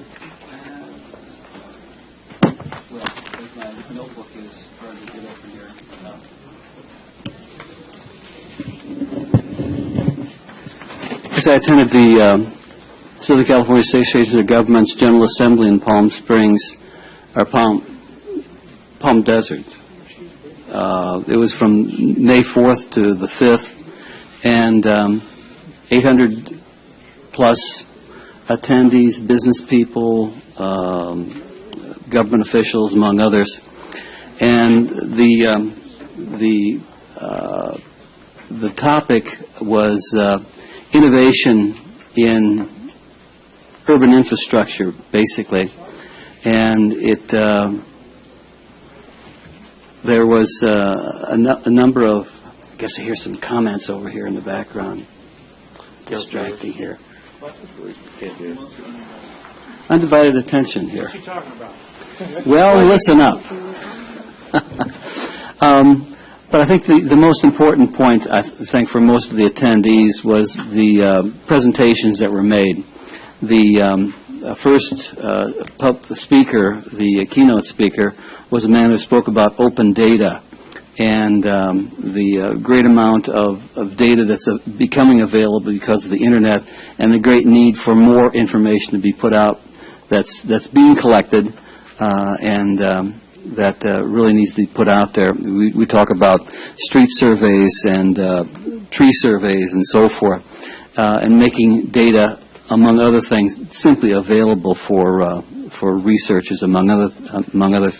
But I think the summary at the last day, the first presentation, Jack Dangerman from ESRI had a kind of a wonky discussion about communications and getting individuals and groups together. But the second presentation was really kind of a summary in which you had Hassan Ikrada, the executive director of SCAG, and you had Greg Devereaux, the retiring county executive. You had Randall Lewis, the president of Lewis Homes, and also you had Steve Pontel, who was the moderator of it. And there was really a great discussion in terms of the problems taking place in California. And I think one of the key topics was obviously the cost of housing and the difficulty that California will have overcoming it. We had a workshop last Friday over in Ontario, which kind of was a microcosm. I think 85,000 home shortage that we have in the Inland Empire area, and the cost of housing. But it really is reflective of really a general problem in all California. In other words, California's housing prices on the average are about 3 times the average of the rest of the United States. And although the prices in the Inland Empire are higher than the average price in the United States, it's triple that amount along the coastline. And we have procedures. We have the Department of Housing and Community Development, who was one of the speakers at our Friday conference, was talking about the regional housing allocation process. But the reality is there's no compulsion that the RHNA, so-called RHNA allocation, has to be fulfilled. And in fact, and this goes back to the SCAG conference, 1 out of 5 jurisdictions does not even have an adequate housing element. And if you don't have a housing element, the whole idea of a regional housing allocation is kind of a moot point. But again, you can throw around numbers. But one of the things that struck me, a third of all renters pay more than 50% of their incomes for rent. If you start to think about that, 50% of the income, and again, that's just the cutoff, the lower end cutoff. Those people are, one illness, one job loss, one car breakdown away from not paying their rent. And again, I read a book a couple of months ago, Evicted by Matthew Desmond, about Milwaukee and about the folks that in this process of being evicted from one place and so forth. Well, how do we overcome this? The panel talked about the fact, NIMBYs, and I guess we've talked about that. We had a project that came along a couple of months ago in which you had a lot of the neighborhoods, even though it was a fine 50-unit housing project, the neighbors were absolutely against it. It was appealed to the council. It had been rejected by the planning commission. But again, the kind of arguments against it, more cars on the road, crowded schools, and what about the raptors? I mean, the hawks are not going to have enough mice to be able to take care of. Some of the environmental issues, and we talk about the pocket mice holding up issues like transportation. There are issues in California that aren't a problem elsewhere. And again, this summary presentation got into that kind of discussion, that there really needs to be a fundamental, if we were going to really impact the housing price problem in California, we really are going to have to rethink some of the values that we've sort of staked in. We've kind of painted ourselves into a corner with interlocking everything from the environmental side of it, from the property tax freeze side of it. I mean, obviously I bought my house in 1998, and I'm so pleased that I bought when the houses prices were low. But the reality is that raises fees, and so one of the issues that constantly gets brought up when Mark Persico speaks, the outrageous fees that developers have to pay. Well, the reality, of course, is how do you pay for the services if you don't have the property taxes or the bonds, which is what most cities base their finances on? In California, that's sort of been partly taken away from. So, again, from my point of view, especially that summary discussion, which you had Randall Lewis and Hassan and C. Pontel. And also I might mention that one of the things that Hassan said, he's going to be leaving. He's going to be retiring. And he did introduce the person who's going to be taking his place. So he does a succession, which kind of made everybody feel a little bit more at ease that there's going to be a continuation of the notions. But all in all, worthwhile. And I really haven't gotten into a lot of the other parts of the program that address things like what the driverless cars. They had a driverless car there, and which was kind of odd, kind of going around. It didn't go very far, but the point is it was all done by itself. And as the person was talking, the car was just driving around and just sort of a new experience. But at any rate. Thank you for that report. Appreciate you taking the time to attend that meeting.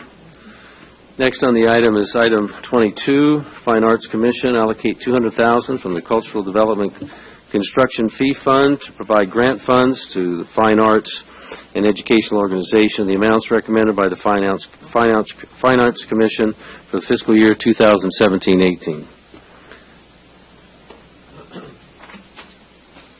We have a presentation on this?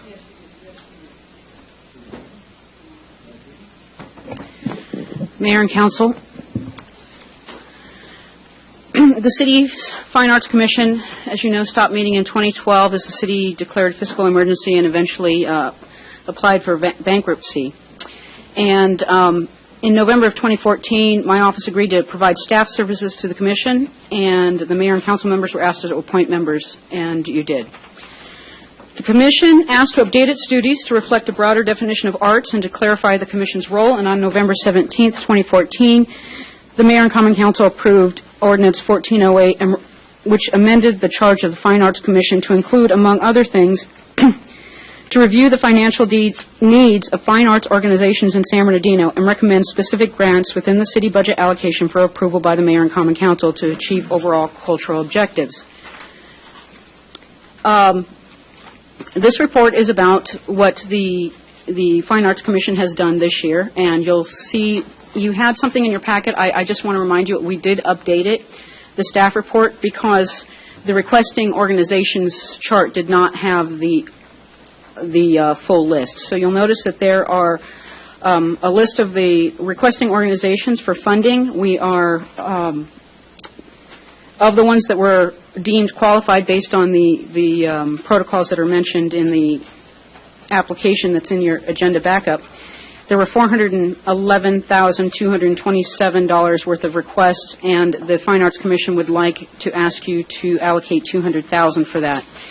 And the request came from all over the community, and you'll note from the list of people that are receiving it that some of these are the agencies that are making quality of life in this town as good as it can be considering our situation. So you have the report before you. Also with the update is an updated reso to address the fact that the reso that was included in your packet was more inclined with the pre-charter situation, in which case we would have brought all the agreements to you. So if you have any questions, I also have Dottie Garcia here who can talk more about the process.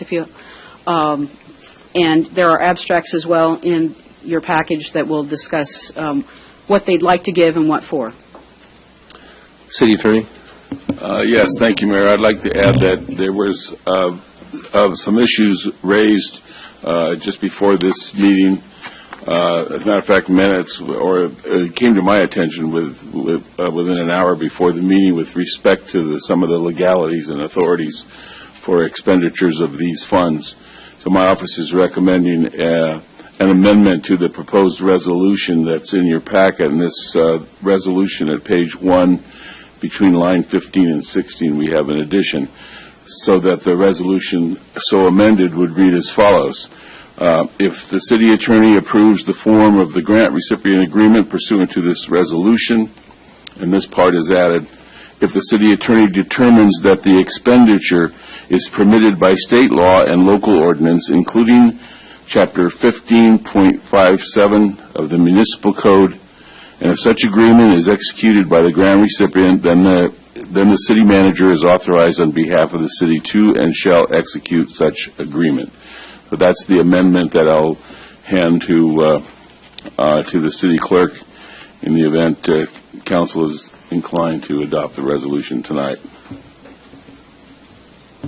Sort of a contingent, in other words, sort of a contingent approval, if you will, saying that the resolution is adopted and the city manager is directed to execute the agreements, provided the city attorney makes a legal determination that there is sufficient legal authorization to proceed with those respective agreements. Thank you for that clarification. Councilmember Valdivia. Thank you, Mayor. Mr. Sines, I really do appreciate the almost impromptu work that your staff did. I drew some concerns beginning about 10:30 this morning, and throughout the entire day had cross conversations with city staff and no other council members but more city staff regarding the who, what, where, when, how, and ifs, and all the questions regarding the authority to spend this money. Can you walk me through, Mr. Sines, just on the section or the municipal code, provide some background, some basic background on that language that you provided? Well, there again, the language is provided because we did not have an opportunity to thoroughly vet the legality that was raised or the questions that were raised last minute, such that we, understanding that there is a time element that is significant here with respect to the respective recipients being able to plan appropriately with regard to the funds that are allocated. We felt that it was appropriate then for council to adopt a resolution allocating the funds, providing that the city attorney, and only if the city attorney determines that the expenditure is permitted by state law and local ordinance, including Chapter 15.7 of the municipal code.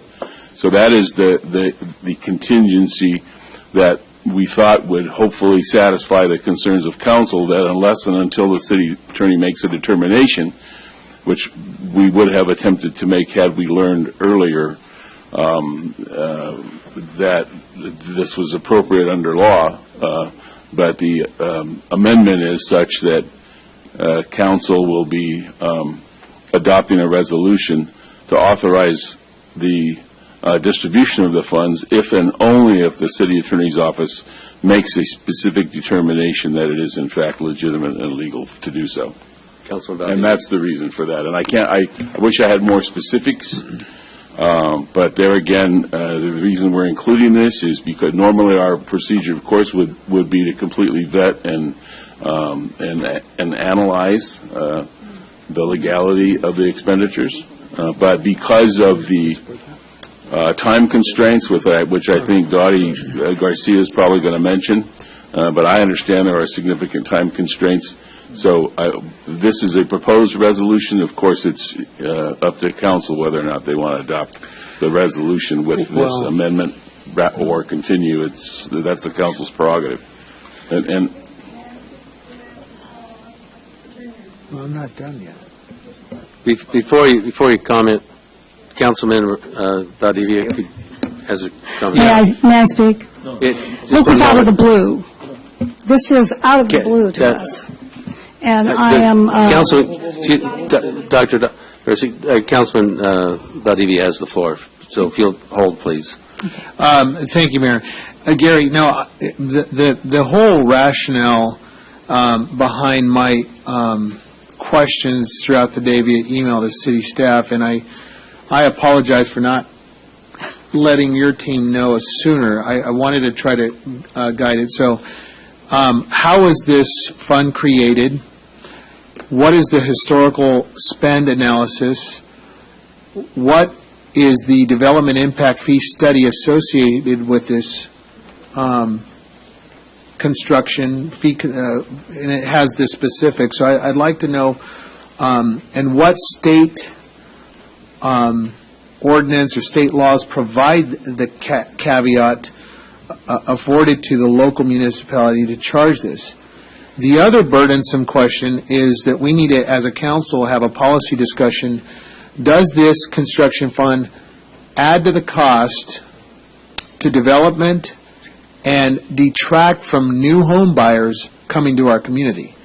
When the developer has to buy 30 acres of land, he has to understand every facet of a development impact fee, including this cultural arts fund. And I think we just need it's no personal attack, Ms. Garcia, on your organization or what you've done. I've read your backup. It's awesome work. Good job. But I want to know, how does this impact new home ownership, development costs? Under what authority do we have to assess this? How does it come? And no one from community development, because they're like, we just don't know that answer. So I'd like to know, how is that fee even estimated on a project? How is it apportioned into the these are questions that I think before we can pass this tonight, even with the amendment by Mr. Sines, which is fabulous, I think that's a good bookend to protect us. Can we at least maybe wait 2 weeks, find some answers here, and report back? I don't really have a problem. I just want to get these burning questions answered that I think is fair. If we approve it tonight and say, no, let's not even consider it, it's almost as if we're, condoning unanswered questions that really, I think, have some base points here on what is the construct of these funds. Thank you, Mayor. Mr. Valdez, I find it interesting that, at least for the 3 years that I've been involved with this, you've not asked this question. So it's news to me that this is a problem. It may be, but it is news at this point. I'm sure you've been aware, because we've talked about this before. We came to the council in, the budget was adopted in July. We noticed that there was no allocation in the budget at that point for the Fine Arts Commission, and there always had been in the mayor's the mayor's budget.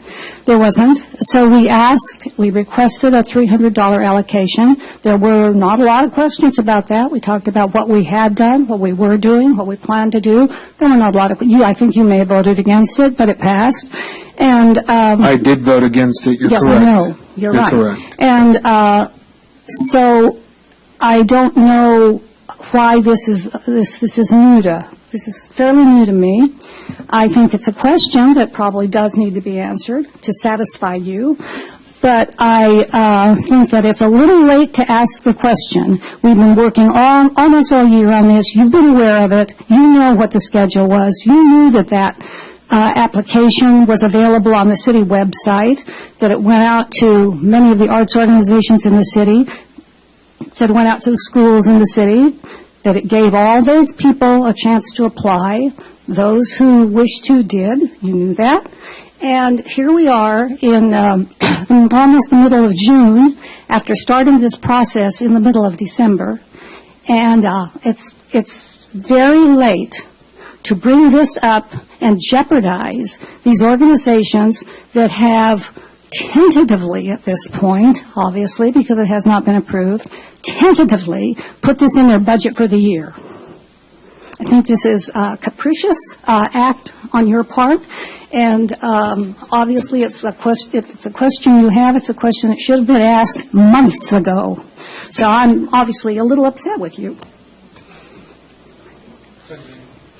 Councilman Mobile. Just to answer some of the basic question,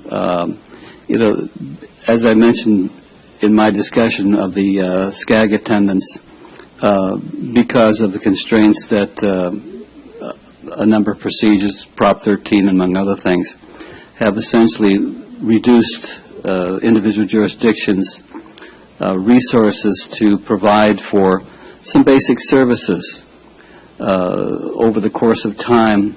And again, we're going back to 1978 for Prop 13, developed fees in order to maintain a certain semblance of propriety within a city. And the point is that I think that if you were to poll the public, arts is a major concern, as we've spoken about when we had the whole crowd here before. And so I think that questioning the reason for having a fee for the arts is, sort of begging the question that's been answered many times before over the last 20 or 30 years. The fact is that we want to provide for the arts, for the various, you've got a whole list of the organizations that are supported, the Symphonie Jeunesse. Mrs. Taki is still here, being just one, which provides they're from San Bernardino, and they represent the city for across Southern California, as she's mentioned before. And so, again, make a long story short, it's a fee among dozens of other fees that are charged in order to provide services that the citizens view as being vital Now, you can raise the issue, it's going to raise the price of housing, and yes, it does. But we sort of painted ourselves into a corner on the basic issue.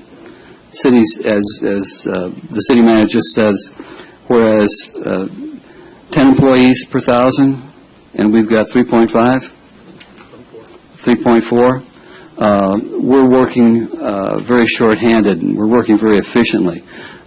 If we were wasting a lot of money on staff, having them sitting around, they're not.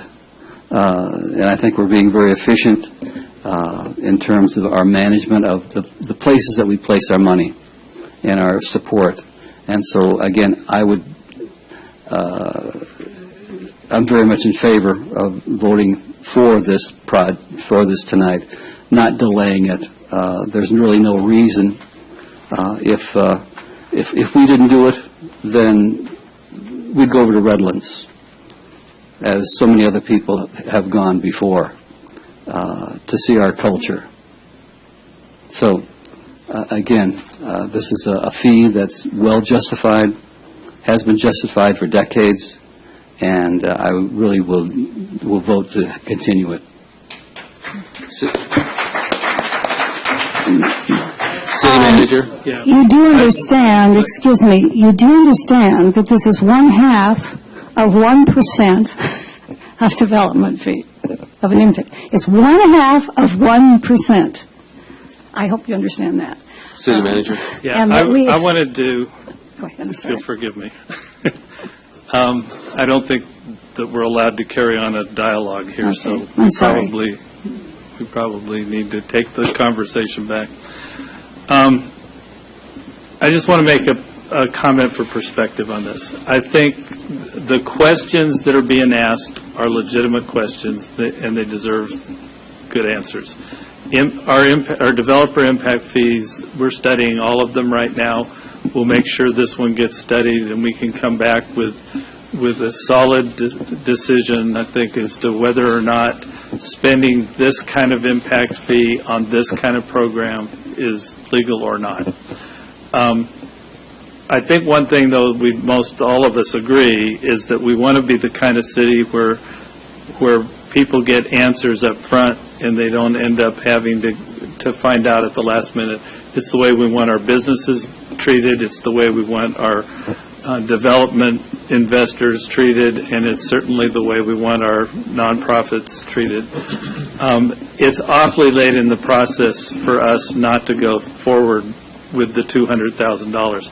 I want to just point out, not that this is trivial, because it's not, but the practical issue here is that if we approve this, as if I vote, if the council approves this, if it's determined that we can't use that funding, then it'll mean that we pay this back with general fund money.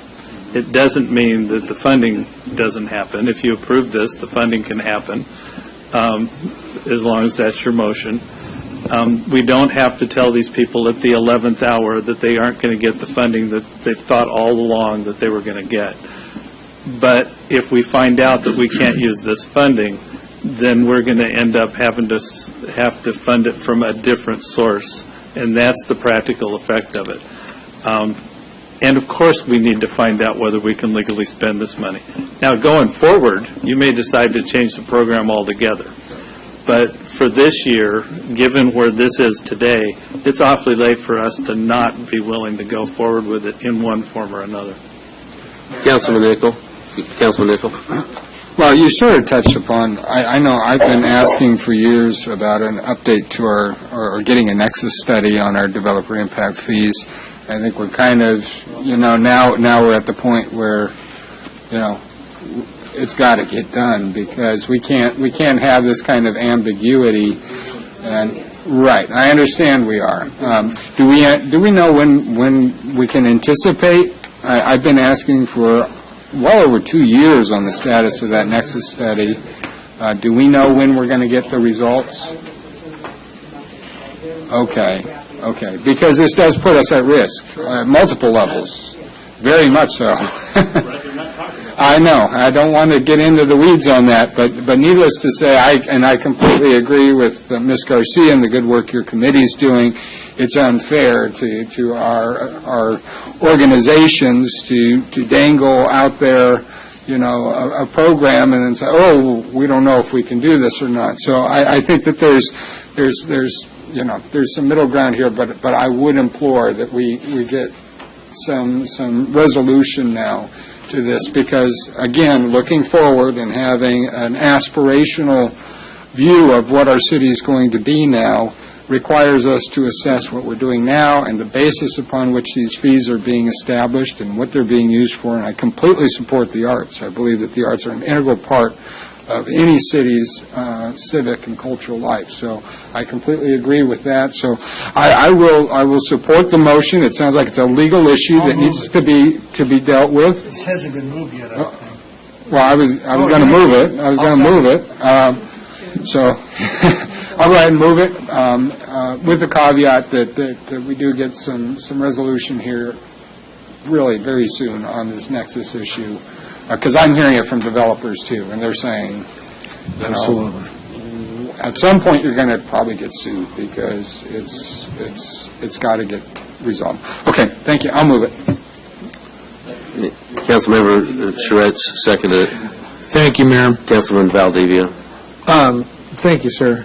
I'd like to make a substitute motion, certainly identifying what Councilman Nickel and certainly our able city attorney staff has brought forward to the table. The only caveat I'd like to put, just to confine us to this discussion and hold everybody accountable on our city staff. Andrew, do you have all the questions that I have and the issues? You've written them down? Okay, I'd like to put within 30 days, if they could report back, just offline. We don't need to have a re-agendized item, but can you just provide a narrative within 30 days? That would be my substitute motion, unless you'd like to append that into your... No, I'll append that. What are you asking for in this 30 days? So the 30 days, the questions to my inquiry, I'd like, is it legal, all the ramifications that you've just taken notice, and the emails that I've responded, and I clearly have no answers from staff. I'll be very, very honest. Ms. Garcia, your work is awesome. I thank you for your efforts in spearheading. Your husband and yourself have a Arts Garcia Center. I've been there 2 or 3 times. I appreciate what you've done for our community. This is not an attack on your committee's work or what you've done. In fact, I just want to bring this back home to a policy decision and agree to disagree, Mr. Mulvihill. This is a fee that we could rescind action, ultimately. Keep the $3.5 million impounded in that account. We can use that money for cultural arts affairs and whatnot. But going forward, let's have candid conversation on the future of that fund. Does it add cost to developers? Does it add burdensome cost to HOAs and new homeowners? The answer is yes. It does cause more homes to be unaffordable in this community. And so we already have a crisis statewide on housing, and so we need to have those candid conversations. I see some in the crowd kind of yawning or rolling their eyes. That's okay. The point is, we as policymakers, that's what we're entrusted to do. And so I want to make sure that we have those candid, frank, honest conversations on how to spend that money legally, and I appreciate our city attorney staff. And so I want to make sure that that is part of the amendment tonight. I'll accept your amendment. I think it's reasonable. I need clarification Your motion. on the motion. So, adopt the resolution and with the understanding that a narrative answering Councilmember Valdivia's questions about the legality of spending the money is delivered within 30 days. And what the city attorney has answered. Yes. Right. Do you want me to restate it? Exactly. The resolution that Let's you have have one received. speak at a time, please. So, Henry, I think the fundamental question is, do you want to approve the funding, recognizing that we may have to backfill that with general fund funding if we come back? And that's the policy question. Do you want to provide the funding to these groups, regardless of the question about whether or not we can use these funds, recognizing that we may have to backfill that with some other source of funds, probably general fund? What are, does that meet what you were looking for, Councilman Valdivia? I like the language that the city attorney provided. If we could somehow insert this into the amendment within 30 days, I'm comfortable with passing it tonight. The report back from city staff on the how, what, where, and questions I had, I'm okay with passing it tonight. Their language wouldn't allow us to approve the agreements, funding agreements, if it's determined that we can't use the funds for that purpose. Yes. Okay. Right. And is that, as long as that's the intent So, that we want? yeah, the amendment that is, or the amendment that has been recommended by the city attorney would prohibit the allocation of the funds, be it from general fund or from these funds, if it's determined to be illegal. Yes. Or unlawful. So, that's where I'm going. So I agree with the motion as amended based on the recommendations of the city attorney, and appending to that, the request of Councilman Valdivia. I'll withdraw my second. Second. Councilman Shred. My comments are just basically a ditto of what Mark said. These are restricted funds. I think that's a term we used to talk about before the bankruptcy, because we borrowed a lot of them and never paid them back. This would be a restricted fund that gives us 1 year to essentially pay it back to the fund. Right? I'm supporting the idea of we've had a committee work diligently to vet these people and come up with it. It is something that's important, the arts, to our community, and to these agencies, these organizations that have worked so hard to do good for the community. I understand your concerns. I understand, but I am not one that wants to approve these tonight with the understanding that we may not be approving them because they're not legal. So my amended motion would be that we approve these with the caveat that if we have to pay them back, we will find a way to do that down the road. That's my substitute motion. I'll second. Okay. Yeah. All right, so we have a substitute motion. To substitute. Is it understood, City Clerk? Yes. All right, and we have a second? Put it back. No. I think it's understood. It is understood. One other thing, I don't have a problem with, offline, with the city manager addressing John's questions for all of us. I don't know if that is relevant at this point in time, but then I would still add that and come back with the answers to those questions. We have to do that under either motion. Okay, yeah, okay. That's a given, Yes. is what you're saying. So, That's where we stand. so your motion Is to approve this. the reso with the language change, with the caveat that says if you can't, we'll find another way Right, to if the Got it. city attorney Okay. deems it illegal, we there'll still be- fund it, Okay. but we figure out a way to pay ourselves back. Right, I have your second. All right. Councilman Valdivia.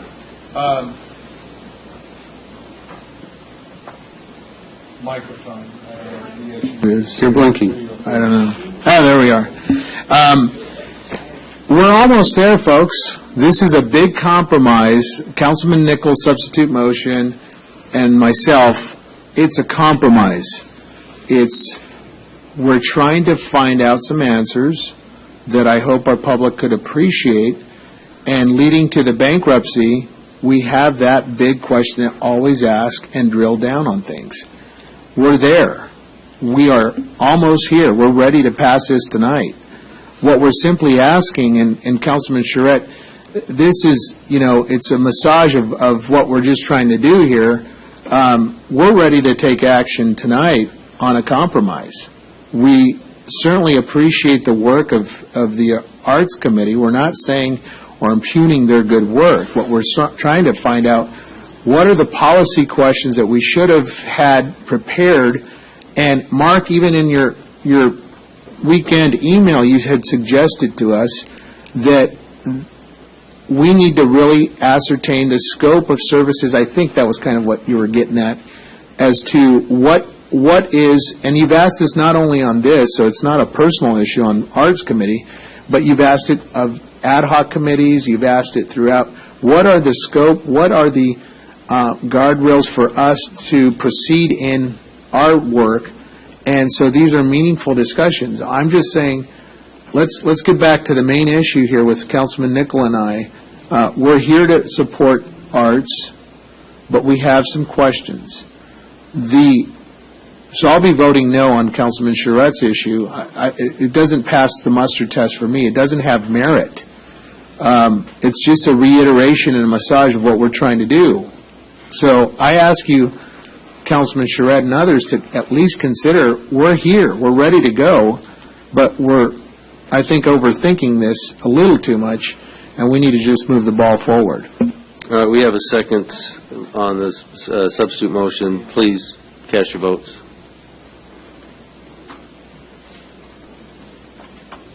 So on item 22, Mr. Charrette's substitute motion, which was to approve the resolution as amended by the city attorney with the caveat that if you have to pay the Cultural Development Fund fee monies back, that you will find a way to do it. All right? So the motion was made by Mr. Charrette. It was seconded by Ms. Marquez.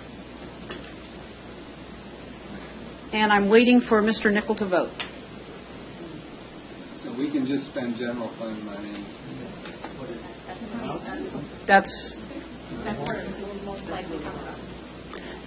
if it, case law is pretty clear. There was a recent court decision in Long Beach that approved arts, development impact fees for arts. You just Google it. Just development impact fees for arts. You'll find it. Did you vote already? Is it over? No, we're still waiting. Item passes 4-3 with council members Barrios, Valdivia, and Nickel voting no. Thank you. That concludes our agendized items. We'll now go to council announcements. Start with Councilman Mulvihill. Excuse me, is there anything council wants to defer to any committee? Councilman Valdivia. Thank you. Valdivia. Yeah, thank you, Mayor. I would like for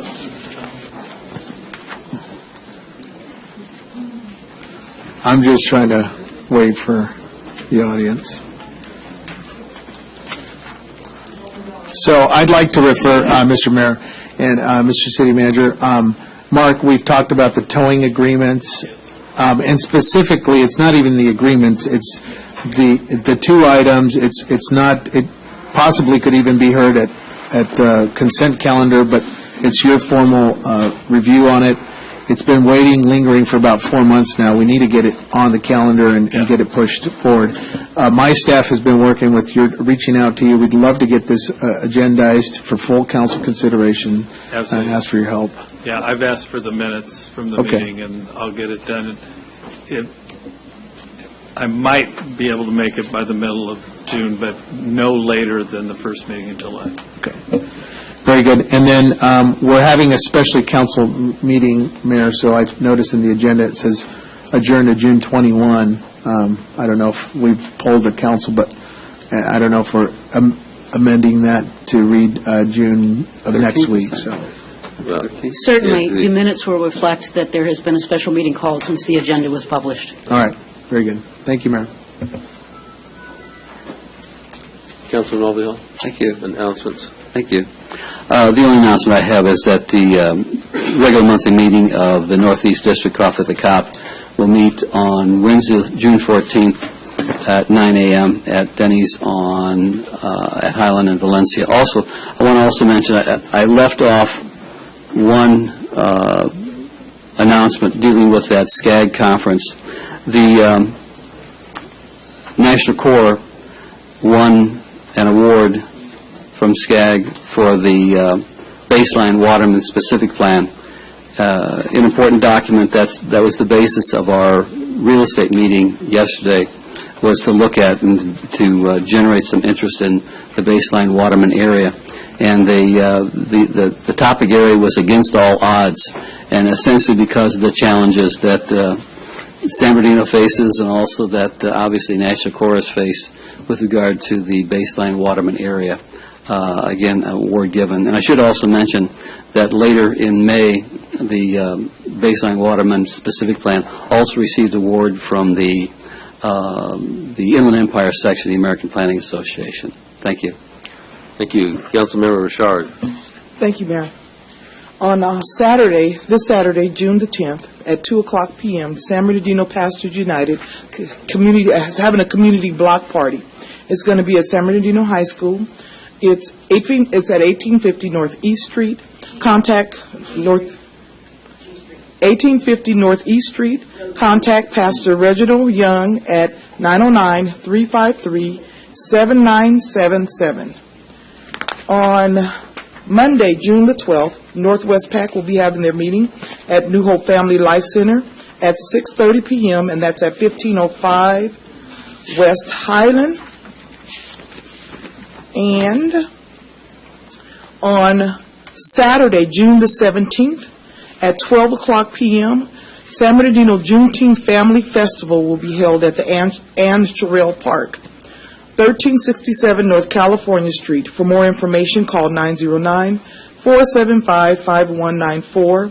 And at 2:00 p.m. at the same park, the San Bernardino Pastor United will be having another block party on the same date, and that's Saturday, June the 17th. Thank you, Mayor. Thank you. Councilor Nichol? Just one quick announcement. The Vermont Neighborhood Association will meet at the Western Regional Little League on Tuesday, June 13 at 7 p.m. Contact Barbara Sky at 909-888-9880 for more information. That's all I have. Thank you, Mayor. Councilman Charette? Mr. Mulvihill, Dr. Mulvihill made the only announcement I was going to make about Coffee with a Cop on, that'd be Wednesday, June 14th at Denny's, 9 o'clock in the morning, 702 East Highland Avenue. You repeated my announcement. Yes, I sure did. I wanted to say something. I want to be on camera. I haven't talked that much tonight. Councilman Valdivia? Need more FaceTime. No, thank you, Mayor. Councilman Barrios? Thank you, Mayor.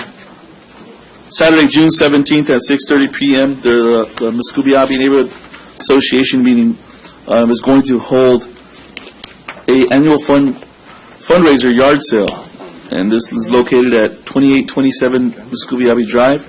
For more information, contact Lynn Ware at 951-237-3016. On Monday, June 19th at 6 p.m., the San Bernardino High School Neighborhood Association will be having their meeting. At this time, there is no location. For more information to attend that meeting, contact Sandra Ibarra at 714-417-6202. On Wednesday, June 28th at 9 a.m., San Bernardino Police Department is going to have our Southwest District Coffee with a Cop at Michael's Burgers, located at 940 West Highland Avenue. For more information on that event, contact Eileen Hards at 909-384-5694. Now, I want to go over some of the things that happened in May, just to give everybody the last 2 weeks of what's happening. But first off, I want to say congratulations to the graduating class of 2017 of all of our high schools and the colleges that are about to graduate. I attended the Inland Center Education Center, formerly known as the San Bernardino Adult School, and they had 90 people that received their ESL certificates, their GEDs, and a good number of them became U.S. citizens there. So I want to applaud them on their efforts and achievements there. I also attended our Valley College graduation, and I just want to congratulate the graduating class and commend Kim Carter on her very inspiring and motivating speech that she gave as the keynote speaker there at the college. I was able to attend the Peace Walk on May 25th, and I think it was in the 4th Ward. And I got to say, it was a great walk, and if you want more information on them, well, I'll get it to you. I don't have the contact information for the people that do that. Yesterday, we had a builders forum, and at St. Bernardine's Hospital, and it was very well attended. 5 of our council members were there, including our mayor and police chief, to talk about the future of San Bernardino and what we're looking at as far as the infrastructure growing, and pretty much having open discussions of pros and cons of what San Bernardino is doing. And I gotta say, we both, the builders and the city, learned that day, yesterday, about what we're going to be doing, what we can do better in the future. A couple of weeks ago was Memorial Day. Actually, that was last weekend, last Monday. And it was a great event hosted by Mount View Cemetery, and I just wanted to commend Jim Overhill on your great speech. You had a really good speech that day, and you actually impressed me.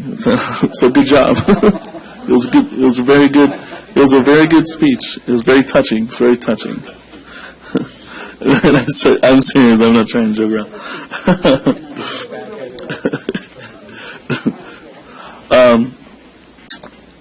This past Friday, was the kickoff for Operation Splash, and a few of the council members were there, as well as we received, or the Parks and Recs received $79,000 from Kaiser to support free swimming, the lessons, and pretty much helping the Parks and Recs Department become a great asset to our community with continued services that we do through our aquatics program. On May 20th, there was a cleanup held by the San Bernardino High School Neighborhood Association, which they did a great job all by themselves clearing out a blighted area within the city, and I just wanted to give them kudos on a job well done. And last but not least, I wanted to mention Project Fighting Chance. They are the boxers there, the kids, these kids, these troubled kids that Project Fighting Chance has given them a second opportunity to get off the streets, get some mentoring, get some leadership, learn some boxing skills, has not only made it to the state championship, but they've made it to the national championships. And they're looking for sponsorships. And to find more information about that, you can go on Facebook and look up Ian Franklin. And he is the leader of Project Fighting Chance. And there's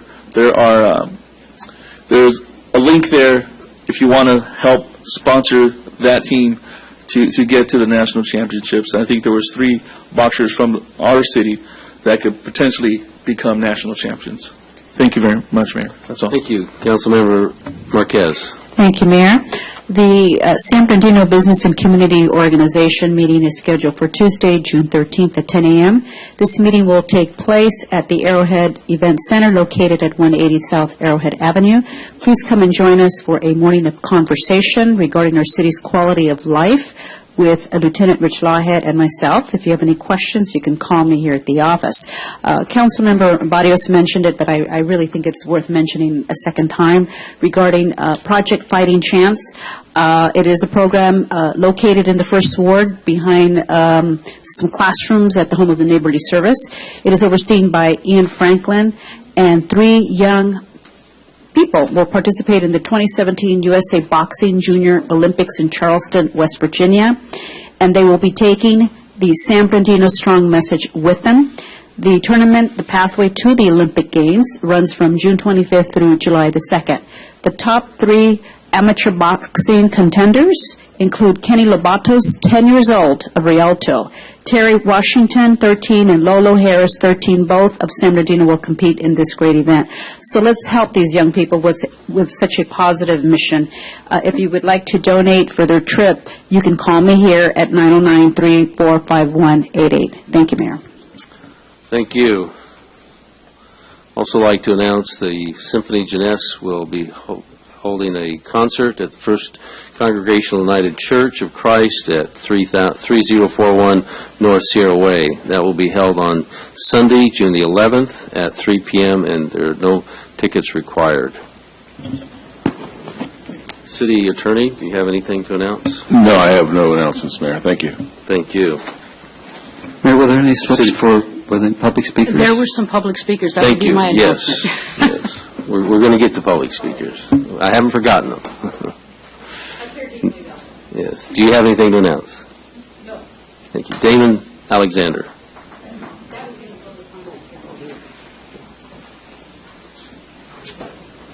Damon is training for the turkey trot. Not actually, Tin Mr. Man. Mayor. Tin Man. Good evening, Councilman. I know brevity being what it is. First, I would like to thank each and every one of you for showing up to Post 14 American Legion's Memorial Day that was given that day. We appreciate you coming out. You come out every year. So I want to thank you. You've been thanking everybody this evening. I want to thank you for supporting Post 14 American Legion Memorial Day. Thank you very much. Also, I would like to thank you guys for coming out for the Neighborhood Association's President's Meeting. I sit on the board of NIA, and my president called me, and he was very enthusiastic and glad that you came out to support the President's Day. So once again, thank you and job well done. And finally, the Tin Man, San Bernardino Tin Man. It's sponsored by the San Bernardino Sunset Rotary Club. It's the 31st annual. I think it's in, Mr. Nichols, I think it's in your ward. I want you to come on out here and swim a little, bike a little. You know, it's all for a good cause. And more importantly, I'm a Kiwanian, so I'm challenging all Kiwanians to get out there and support that. And come on out. And those Rotarians that are not a part of Sunset, I'm also challenging you to come on out there and come down here. It's not at Cal State this year. We're at the Western Regional Little League. Western Regional Little League. So I'm challenging all Rotarians and all Kiwanians to come on out and support this vital program because the proceeds are for our community. What's the date? It's June 25th. That's a Sunday. It's June 25th. What's the distance of The the running run? is 3.1 miles. What's the distance on the swim? 400 meters, I believe. And what's the distance on the bike? 9 miles. I've looked at the course this year, and if you've seen the course in past years, it was up and down Devil's Canyon, which was aptly named. I hear it's going to be slightly easier course on the bike this year. So Thank you. It's going to be a flat course. Thank you. Thank you. Our next public speaker is Barbara Babcock.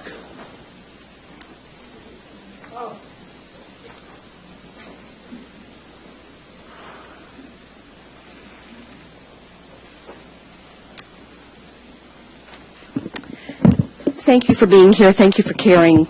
I've been very involved with the Pastures, San Bernardino Pastures United, and it's true the address of the high school is on E Street, but the entrance is from G Street. Unless you're handicapped, it's better to come in on G Street. It's going to be phenomenal. The mayor will be speaking. We would like each of you to come. It's a great thing. And Mayor Pro Tem Charette, thank you for your substitute motion. It was duly noted. Thank you. City Manager, any parting comments? Assistant City Manager? All right. We would like to adjourn this meeting in memory of Ms. Diana Harrison Martinez, as well as Dr. Al Carnegie, and I ask that you keep their families in your thoughts and your prayers. This meeting is adjourned until June 13th at 5 p.m. here at the 201 North E Street Council Chambers. Thank you and good night.